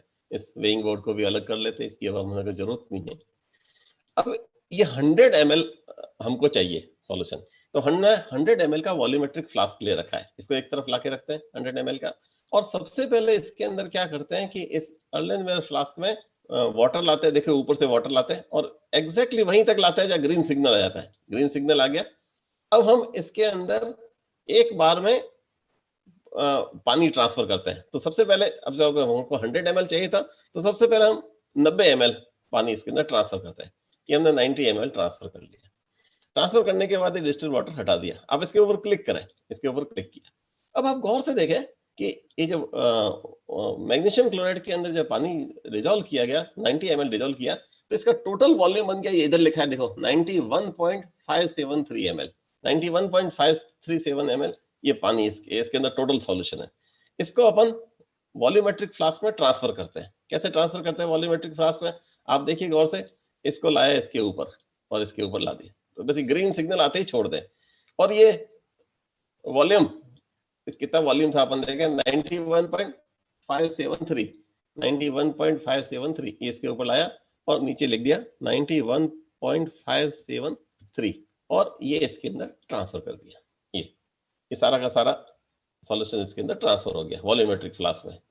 अब आप वॉल्यूमेट्रिक फ्लास्क पे क्लिक करें, वही 91.573 देखिए साइड में लिखा हुआ है, ये इसके अंदर वॉल्यूमेट्रिक इतना सॉल्यूशन बन गया। अब इसको 100 ml मेकअप करना है।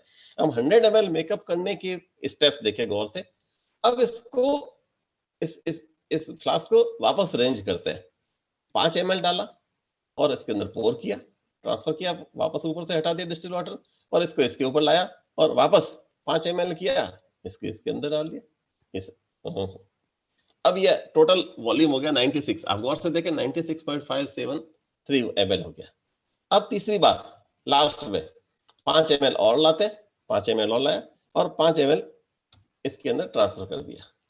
ट्रांसफर करके अब ये 5 ml को इसमें इतना डालना है कि 100 ml मेकअप हो जाए। तो हम पिपेट लाते हैं 5 ml की। आप गौर से देखो 5 ml की पिपेट लाई, पिपेट इसके ऊपर लगा दी, ग्रीन जैसे सिग्नल आया वैसे ही छोड़ दे और फिर टाइप करें 5 ml। अब यहाँ दो ऑप्शन आते हैं, विड्रॉ एंड पोर। तो सबसे पहले तो हम 5 ml विड्रॉ करते हैं पिपेट से और इसके वॉल्यूमेट्रिक फ्लास्क में पोर करेंगे। तो हमने विड्रॉ किया, ये 5 ml विड्रॉ कर लिया, फ्लास्क के अंदर विड्रॉ किया। अब इस पिपेट को वॉल्यूमेट्रिक फ्लास्क के ऊपर लाया, वॉल्यूमेट्रिक फ्लास्क में लाया। आप गौर से देखो यहाँ 100 ml है और ये लोअर मोनिस्कस दिख रहा है। अब ये धीरे धीरे इसमें ट्रांसफर होगा। सॉल्यूशन ट्रांसफर करने के दो तरीके, एक तो डायरेक्ट ट्रांसफर होता है, ये यहाँ देखें टूल बार के अंदर, आप गौर से देखें, टूल में जाके देखें ट्रांसफर बार। एक तो प्रेसाइज ट्रांसफर होता है, अभी तक अपन प्रेसाइज ट्रांसफर कर रहे थे, प्रेसाइज ट्रांसफर में सारा का सारा ट्रांसफर करते। Now it is realistic transfer. ये रियलिस्टिक ट्रांसफर ऑप्शन जो है, रियलिस्टिक ट्रांसफर का मतलब धीरे धीरे अपन इसमें ट्रांसफर करेंगे ताकि ये 100 ml हो जाए और इसका लोअर मोनिस्कस 100 ml तक आ जाए। अब अपन पोर करना शुरू करते हैं। देखिए आप गौर से, इसको इसके अंदर पोर कर रहे हैं।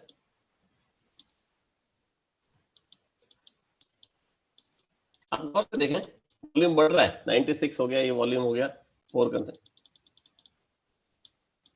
97, 8, ये सॉल्यूशन बढ़ रहा है और सॉल्यूशन का लेवल धीरे धीरे बढ़ रहा है। आप गौर से देखें, पोर करते जाते हैं, बहुत धीरे धीरे पिपेट से वॉल्यूमेट्रिक फ्लास्क के अंदर सॉल्यूशन आ रहा है।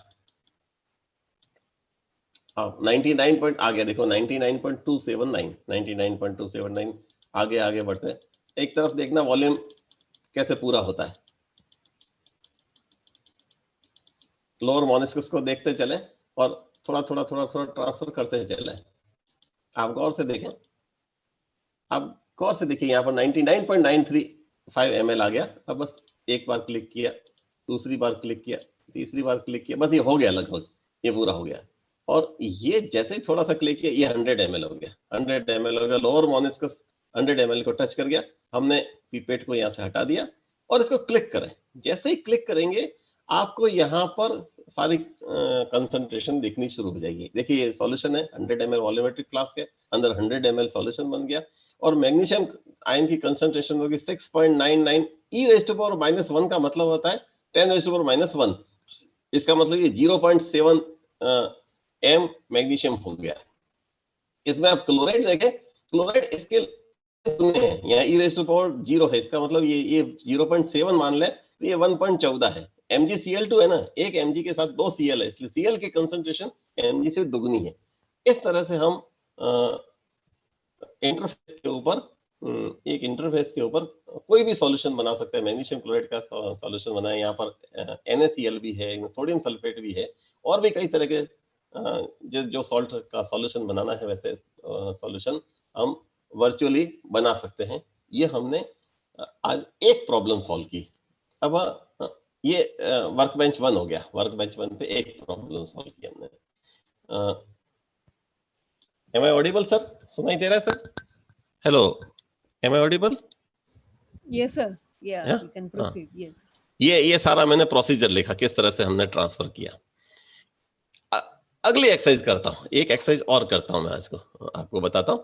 Dilution and pH measurement. Yes, हम स्टूडेंट्स को सॉल्यूशन का पीएच मेजरमेंट करा सकते हैं इसी तरह से, एसिड हो या बेसिस का हो, और डाइल्यूशन के साथ में सॉल्यूशन की पीएच कैसे बदलती है ये भी हम समझा सकते हैं। जिस तरह से मैंने आपको ये साइड बाय साइड में एक एक्सरसाइज यहाँ लिखी है, आप यहाँ वीडियो लगा देवे, वही जो मैडम ने अभी बताया था, स्पोकन ट्यूटोरियल का वीडियो को चलाते रहे और इंटरफेस के ऊपर आप ये सब काम करते रहे। ये बहुत आसान है, एक दो बार आप प्रैक्टिस करेंगे आपको समझ में आ जाएगा।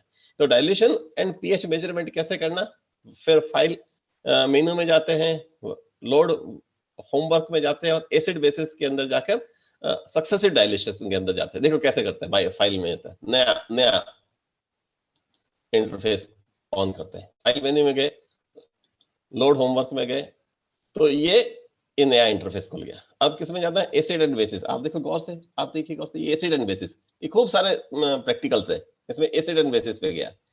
एसिड एंड बेसिस में जाके आगे लेके मेथड्स ऑफ सक्सेसिव डाइल्यूशन, ये ला मेथड्स ऑफ सक्सेसिव डाइल्यूशन, ये खुल गया मेथड्स ऑफ सक्सेसिव डाइल्यूशन। अब पीएच के बारे में आपको मालूम है, पीएच का फॉर्मूला क्या है, माइनस लॉग HN होता है, तो इस तरह से पीएच होते हैं। हम एक एसिड की पीएच निकालने की कोशिश करते हैं, तो एक एसिड सॉल्यूशन लेते हैं, उसकी पीएच निकालते हैं और फिर उसका डाइल्यूशन करके, डाइल्यूशन के बाद पीएच कैसे कैसे निकल सकती है उस तरह से बात करते हैं। तो सबसे पहले 5 फ्लास्क लेते हैं और उसके अंदर पांचों में एक जैसा वॉल्यूम पानी 20 ml लेते हैं। 5 अर्लेनवेल फ्लास्क कैसे लेने, देखिए आप वापस पिछली बार भी लिए थे, इस बार भी वापस लेते हैं। आप उसके एपरेटस वाले आइकॉन पे गए और आपने अर्लेनवेल फ्लास्क लिए 250 ml का, ये एक फ्लास्क आ गया, एक फ्लास्क आ गया। अब इस तरह के 5 फ्लास्क लेने हैं, तो एक को 5 करने के तरीके खूब सारे हैं। आप पहले क्लिक कर दें और जैसा अपन कंट्रोल C कंट्रोल V करते हैं, कंट्रोल C दबाकर कंट्रोल V कर दिया, एक और आ गया, वापस कंट्रोल V किया, एक और आ गया। ये तो एक तरीका है डुप्लीकेट करने का। एक और तरीका है, आप राइट क्लिक करें इसके ऊपर, राइट क्लिक करके डुप्लीकेट पे जावे, ये चौथा बन गया। एक और तीसरा तरीका है कि आप सीधा अंदर जाकर ही एक और अर्लेनवेल फ्लास्क ले लें। कई सारे तरीके, हमने 5 अर्लेनवेल फ्लास्क ले लिए। अब मैं आपको बताता हूं कि 5 अर्लेनवेल फ्लास्क को नंबर देते हैं अपन सपोज इसको रीनेम करते हैं और इसका 1 नंबर दिया, इस अर्लेनवेल फ्लास्क को 1 नंबर दिया। फिर हमने दूसरे को किया रीनेम करके, उसको नंबर 2 दे दिया। फिर हमने इसको नंबर 3 दे दिया, ओके किया। फिर हमने इसको नंबर 4 दे दिया और फिर हमने इसको नंबर 5 दे दिया, 5 नंबर दे दिया। इस तरह से 5 फ्लास्क अपने बन गए। इन 5 फ्लास्कों में पहले हम 20 ml पानी मिला लेते हैं। 5 फ्लास्क लिए और 5 फ्लास्क में पानी मिलाने के लिए डिस्टिल वाटर चाहिए। ये डिस्टिल वाटर आइकन लगाया, ये डिस्टिल वाटर आइकन लाया और इस आइकन को 1 नंबर पे ले गए और इसके ऊपर लगा दिया। जैसे हमने इसके ऊपर लगाया, एक देखो ग्रीन साइन आता है, ग्रीन साइन आता है, बस यहां तक लगाना और 20 ml करके पोर कर दिया। इसमें 20 ml आ गया, इसको एक तरफ रख दिया। फिर दूसरा फ्लास्क लिया, इसको ऊपर से लेते हैं हमेशा, पानी को जिसको ट्रांसफर करना हो उसको ऊपर से लेते हैं। 20 ml किया, ये ट्रांसफर हो गया। दूसरा बीकर, तीसरा बीकर लाया, इसको ऊपर से लेते हैं और ये 20 ml किया, ये ट्रांसफर हो गया। तीसरा बीकर हो गया, चौथा बीकर लिया, 20 ml लेते हैं, ट्रांसफर कर दिया और लास्ट में ये 4 नंबर का था, ये 5 नंबर कर लेता हूँ, रीनेम करके इसको 5 नंबर कर लेता हूँ। ये 5 नंबर का बीकर है, 5 नंबर के बीकर को लाया और 20 ml दिया, ट्रांसफर कर दिया। सभी में हमने 20 ml पानी ले लिया। 1 नंबर, 2 नंबर, 3 नंबर, 4, 1 नंबर, एक क्रम से जमा देता हूँ, 1, 2, 3, 4 और 5। इन सब में 20 ml पानी ले लिया। अब एक एसिड सॉल्यूशन लेते हैं, सपोज 1NaCl ले लिया, ये 1NaCl ले लिया।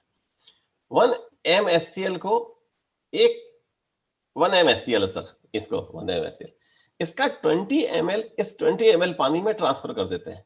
क्योंकि 20 ml HCl और 20 ml पानी हो जाएगा तो ये डाइल्यूट हो गया, ये मतलब दुगना डाइल्यूट हो गया। दुगना डाइल्यूट होने से इसकी HN कंसंट्रेशन आधी हो जाएगी। ये उसके अंदर ट्रांसफर किया सर, इसको 20 ml ट्रांसफर किया, ये 20 ml ट्रांसफर किया। अब आप गौर से देखें सर, ये फ्लास्क नंबर 1 है, इसमें क्लिक किया, ये 40 ml है, वॉल्यूम फ्लास्क नंबर 1 40 ml। और आप इसके पीएच देखें, यहाँ देखें, यहाँ गौर से देखें, इसकी पीएच 0.3 है, मतलब इसकी ये पीएच स्केल है, ये टेम्परेचर है सर, ये पीएच स्केल है, ये HN कंसंट्रेशन ये 0.5 हो गई, 1 m था, इसकी 0.5 हो गई, क्योंकि 20 ml ये था और 20 ml पानी था HCl थे, इसकी 0.3 पीएच हो गई। अब क्या किया हमने, पहले फ्लास्क में से दूसरे फ्लास्क में 20 ml ट्रांसफर कर देते हैं, ये ट्रांसफर किया, ट्रांसफर करके इसको हटा दिया यहाँ से। अब दूसरे फ्लास्क को क्लिक किया, आप देखो ये भी 40 ml हो गया, इसकी पीएच होगी 0.6, पहले वाले की पीएच 0.3 थी, दूसरे वाले की पीएच 0.6, और HN कंसंट्रेशन घट गई, देखो ये हो गई 0.250 कंसंट्रेशन हो गई। फ्लास्क 2 को 3 के ऊपर लाया, 20 ml लिया, ट्रांसफर कर दिया। अब आप गौर से देखो, 3 को क्लिक करें, 3 को क्लिक करें, कंसंट्रेशन और आधी हो गई और पीएच इसकी बढ़ गई, ये देखो 0.9 हो गई पीएच इसकी, फ्लास्क 3 की पीएच 0.9 हो गई। इसको वापस ट्रांसफर किया 20 ml, फिर क्लिक किया। अब क्लास 4 को करते हैं और कंसंट्रेशन घट गई इसकी, कंसंट्रेशन और पीएच बढ़ गई, 1.20 कंसंट्रेशन हो गई।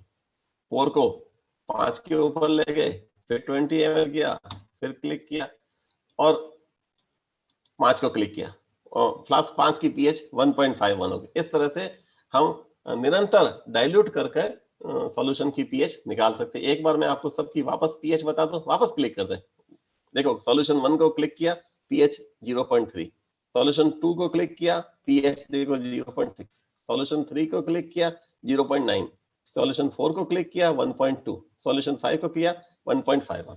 इस तरह से हम सक्सेसिव डाइल्यूशन से पीएच निकाल सकते हैं। मैंने 2 सिंपल से वर्चुअल प्रैक्टिकल आपको बताए। अब मैडम स्नेहलता जी आपको कुछ एडवांस प्रैक्टिकल वर्चुअल प्रैक्टिकल करके बताएंगे।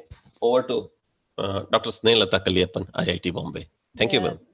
Thank you, sir. They were nice. I hope they are very useful for the participants. I'll just share my screen and show a few more experiments.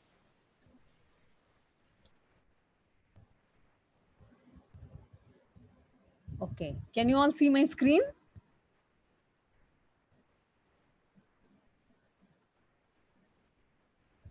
I hope you all can see my screen. Yeah. Okay. It is visible. So as Shailendra sir already explained. Not visible right now. Not visible? No, it's not visible right now. But it is saying that it has started screen sharing. So I think that you may have to wait for your system to upload my screen. Can you all see? Yes, ma'am. Yes, it is visible. Okay, can I proceed? Can I proceed, sir? Yes, ma'am. Okay. Proceed. So now we'll see a few more examples. So click on File menu, Load Homework, and let's see some thermochemistry problem. So click on Thermochemistry folder in the local problems. Then you will see coffee. So click on coffee, click on OK. Click on problem description. So problem description, double click on problem description. Problem description opens in another window. So you read this. This says that we have to calculate when the final temperature, when you mix 250 ml of coffee, which is at 95 degrees centigrade, and how much milk you have to add, which is at 4 degrees centigrade, to make it to 90 degrees. So final temperature has to be 90 degrees, because if this takes another 1 or 2 minutes if I read the whole problem. So you all can read the problem, you all can install and then read this problem description. For now, I'll just say the summary that 250 ml of coffee at 95 degrees centigrade when mixed with 4 degrees milk. How many ml of 4 degrees milk we have to add to make the final temperature to 90 degrees? So method of mixtures. So we'll use to do for that, we need to do some calculations. So I'll again share my screen. I'll just let me see if you all can see my screen again.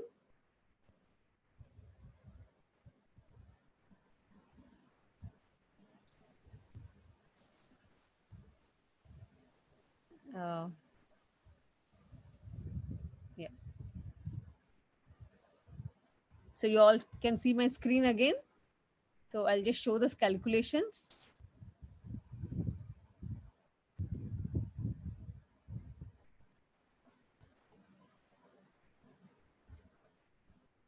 Yeah, this is a coffee problem. So method of mixtures. So volume into temperature, final volume into temperature coffee plus volume into temperature milk. So we know that we have 250 ml of coffee, which is at 95 degrees centigrade. And we should find out this variable y, which is volume of milk, and which is at 4 degrees centigrade. So you solve this equation for y, and then you get the value as 14.53 ml. So you need to add 14.53 ml milk, which is at 4 degrees centigrade, to 250 ml of coffee, which is at 95 degrees centigrade, so that your final coffee temperature is 90 degrees. So let us see practically whether this is true or not. So we have calculated theoretically. So let me go back to my screen again, virtual lab screen. Okay. So let me go to the workbench. Let me take all the required solutions. We need coffee, double click on coffee. We need milk. So milk is already comes in a foam cup, which is at 4 degrees. So you click on milk, you see that it is at 4 degrees and the volume 100 ml. So coffee is at 95 degrees and then you have 250 ml. So what we need, we'll take a beaker. We'll take a 600 ml beaker and we'll insulate it. So there are features in chemical active virtual labs to insulate it, so that the final temperature we can measure.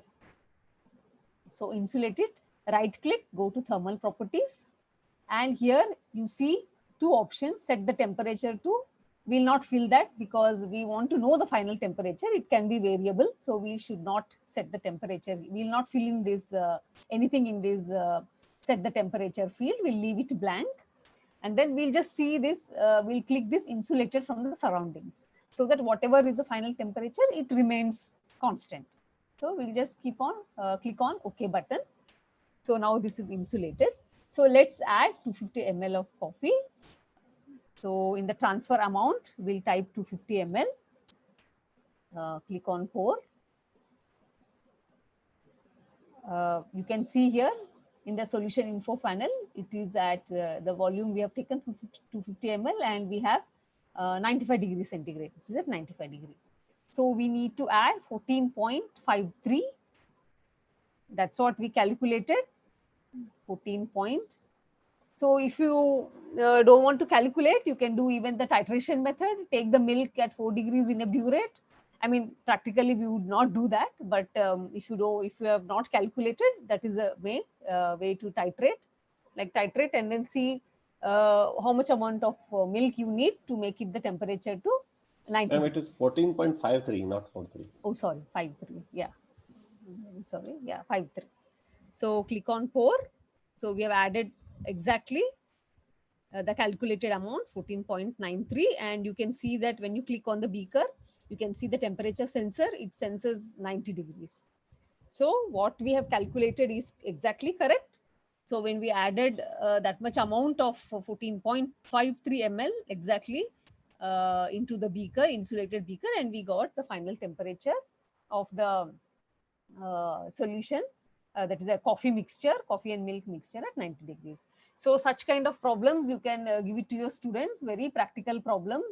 You can set a different temperature. Though the problem description says 90 degrees, you can give a different set of temperature, 65, 70, whatever you feel like giving. Ask them to calculate, and then you can make them do this practically on chemical active virtual labs.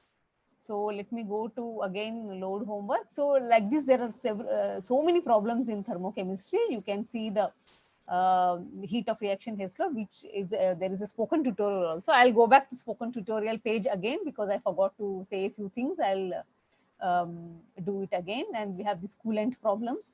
So there are several problems, 6 to 7 problems are there in this. You can all solve that. It will be a very good exercise for you all. So let me go back to next problem. Cancel this. So next is titrations. So let me show you one quickly how to do titrations using chemical active virtual labs. So here click on the floor folder acids and bases, and here also you see a lot of problems. So I will do the strong acid problems. I'll click on strong acid problems and select strong acid problems, click on OK. So problem description, here you see so many small problems are there on titrations. You can all do that, but for now I'll not do this. I have selected another very simple neutralization problem for you. I'll just share my screen and show you that.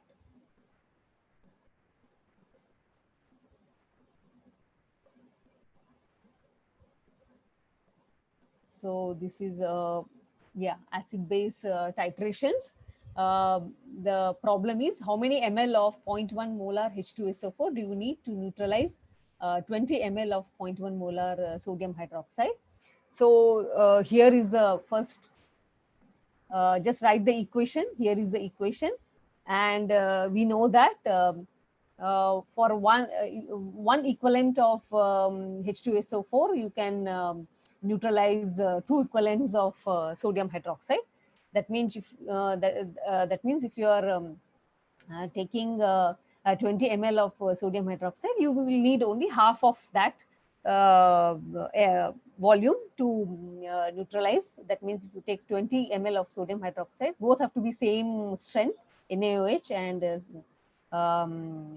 sulfuric acid. So if you take some 20 ml, you will need only 10 ml of acid, sulfuric acid to neutralize that. This is theoretical. So let's do the titration and see how it works. And the procedure is given here. So we'll use the phenolphthalein indicator to do this, to perform this experiment. So let me go back to my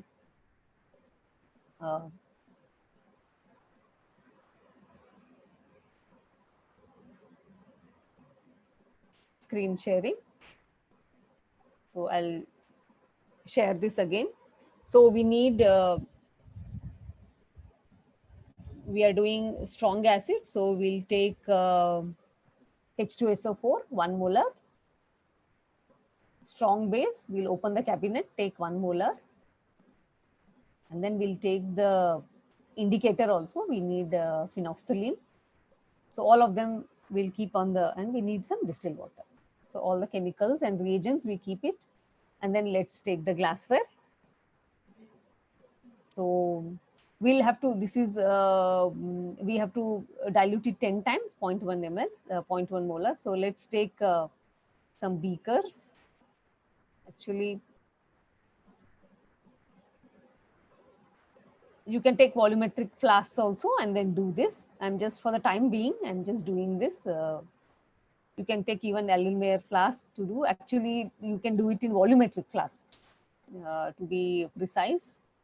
So rename.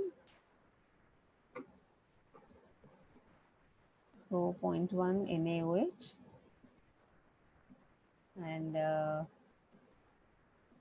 we'll rename. They are of same strength. So 0.1 H2SO4.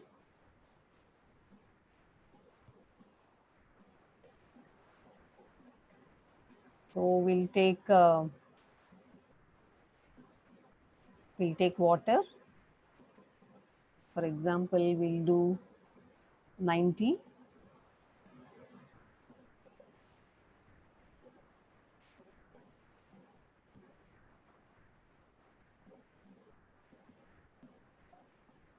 And then we'll take NaOH, 10 ml.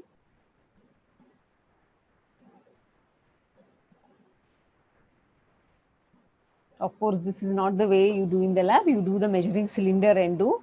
Since we don't have so much time, I'm quickly doing. And in the tutorial, if you see, it's all properly explained step by step. I'll show that again. So click here. So it says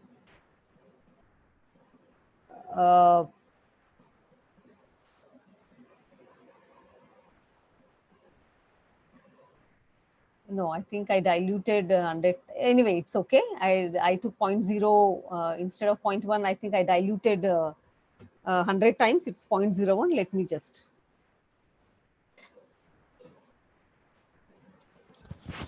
Yes, ma'am, it is correct. Sorry. Correct, it is correct. Okay. Yeah, okay, yeah. Here, yeah, it's correct. Yeah, sorry. It's correct 10 time dilution. So here also H2SO4, you can see it's diluted 10 times. And let us take Erlenmeyer flask.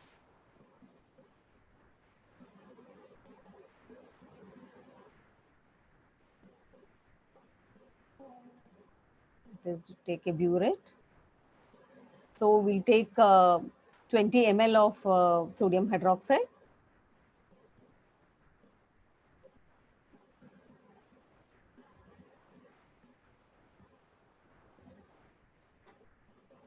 I will take sulfuric acid in the burette. We'll take 50 ml.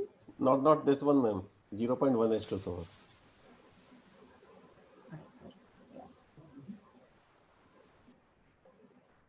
Yeah, sorry. Yeah, 15. Okay. So we'll click. We'll make sure that we have taken the correct one. We can all make mistakes. So let's see in the burette. Click on the burette, and you can see that we have taken the correct one. The H plus ion, 0.1 molar. So you can see all the information here, and we have taken the 50 ml. In the burette, it's 50 ml. Let's check our Erlenmeyer flask also. So it's click on the Erlenmeyer flask. You can see solution info panel. It's 20 ml we have taken, and it's again it's a 0.1 molar. So we did correct things. So let's add 1 or 2 drops of phenolphthalein. I'll just add 0.1 ml only. That's just 0.1 ml phenolphthalein as an indicator. So let's do this titration. So everything is perfect now. Let's fix the burette on this, and then we'll start pouring. So we have different methods to pour, different precise transfer, significant transfer, and realistic transfer. Let's just stick to precise transfer. We'll add drop wise initially. So we'll add 0.5 ml. So we need 10 ml to neutralize. Theoretically, we know that, but let's see. So 0.5 ml, we'll add up to 9 ml, and then we'll do 0.1 ml. So this will click on pour. So this will pour 0.5 ml at a time. So you can see the ml here, it's 22. So let's click there and keep an eye on how many ml we are doing. So this is 4 ml, 6 ml, 7, so 8, 9. So from here, we'll just change our transfer amount to 0.1. So click on pour so that we can exactly catch the end point. So keep an eye on the flask.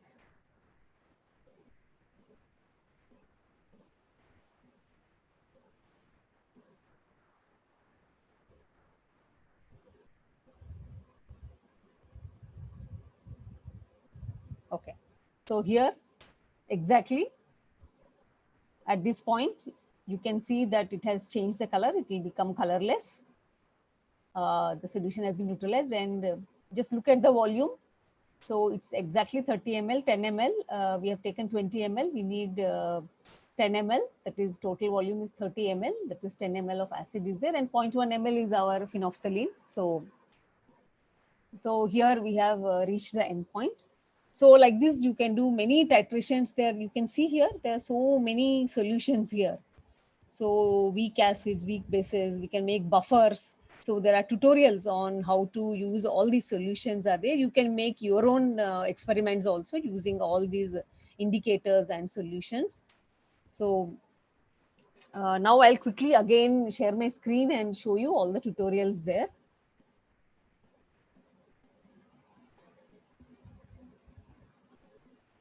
So I'll go through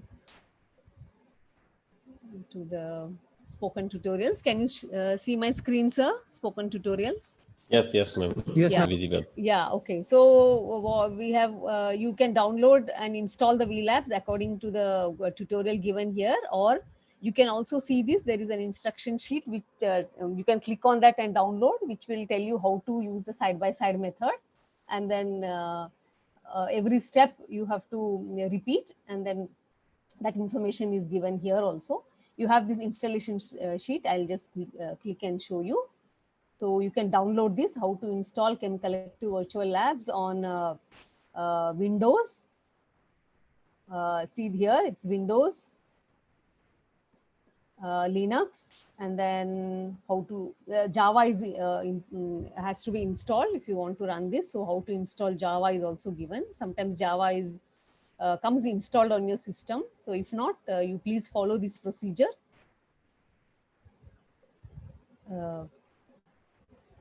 Let me go back to the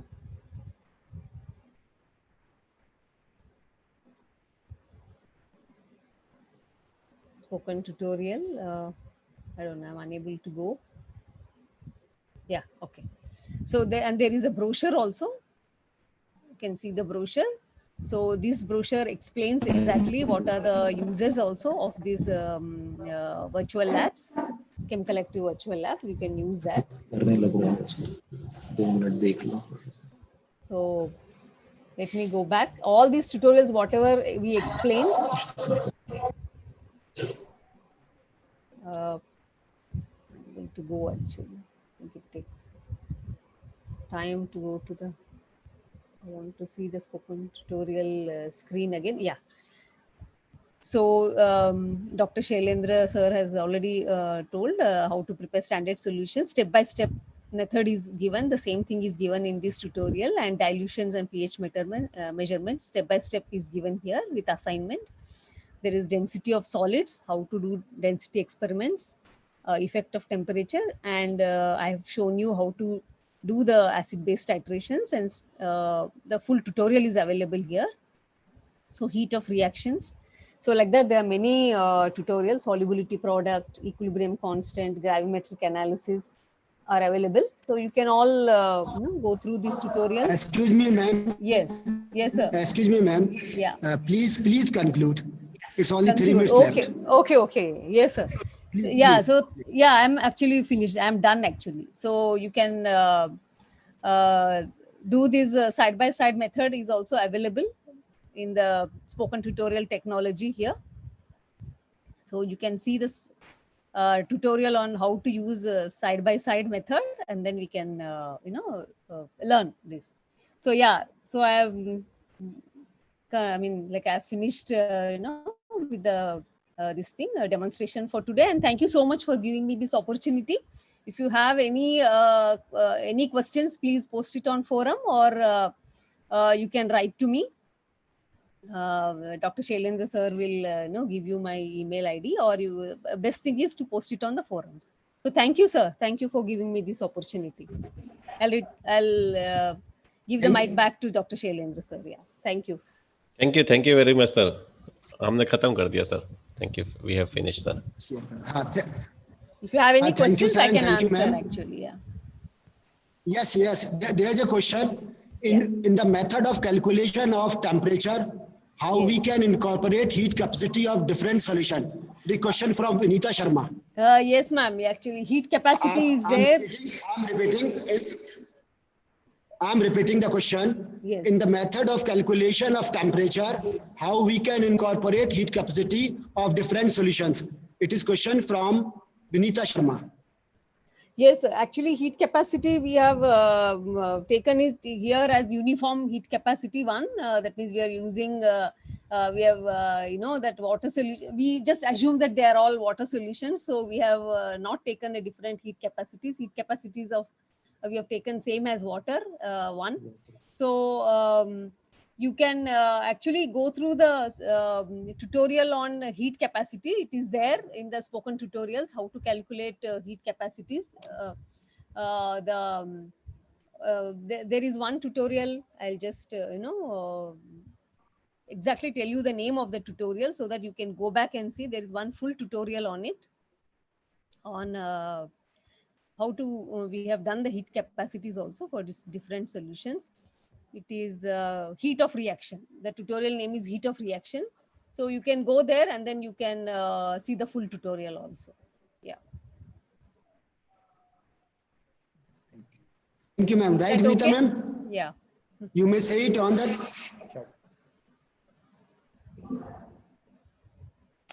So thank you, ma'am, and thank you, Shailendra sir. There are so many comments. Nikita Sharma कह रही है useful and interesting presentation. Vandana Kodiya same useful and interesting presentation. Kailash Chand excellent useful method. Sahab Singh Meena very good. Vinita Dhaka useful and interesting presentation. Gayatri Prasad nice presentation. Doctor Shyam Soni good informative lecture. Chandrakanta Verma very useful for physical chemistry. Thanks, ma'am. Very interesting and new information. Very useful for us. Sarita Bagalia, innovative lecturer for practical session. Sukhraj Pune, very useful for physical practical. SK Verma, excellent presentation by Rathore sir and Snehata ma'am. Vinita Sharma, and new and very useful. So many comments. Thank you, ma'am, and thank you, sir. Thank you very much, sir. Thank you, sir. Alok sir, thank you. Yeah, thank you all. Thank you for listening to our talk, and I hope it will be very useful for this pandemic situation. And कल 3D model के लेके आएंगे sir. 3D models कैसे बनाने? Sure. Virtual lab में. Sir मैं सभी participants को ये बताना चाहूंगा सर कि कल हमारे 2 थ्योरेटिकल सेशन होंगे. एक है doctor Rameshwar Ameta, professor Pacific university, ये ग्रुप थ्योरी एंड स्पिरिट पर अपना लेक्चर देंगे. And second one doctor Sangeeta Lunkar, आप जेएनवी यूनिवर्सिटी जोधपुर से हैं, application of group theory in visual spectroscopy, इस पर अपना संभाषण देंगी और प्रतिभागियों को लाभान्वित करेंगी.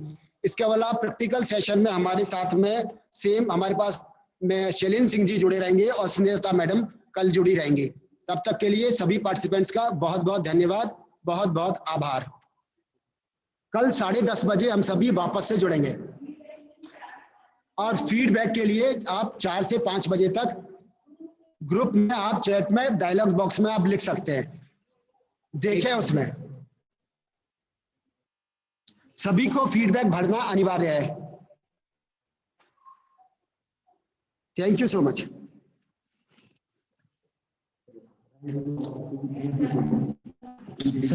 सही 2 बजे 2 मिनट टाइम पे कर दूं सर.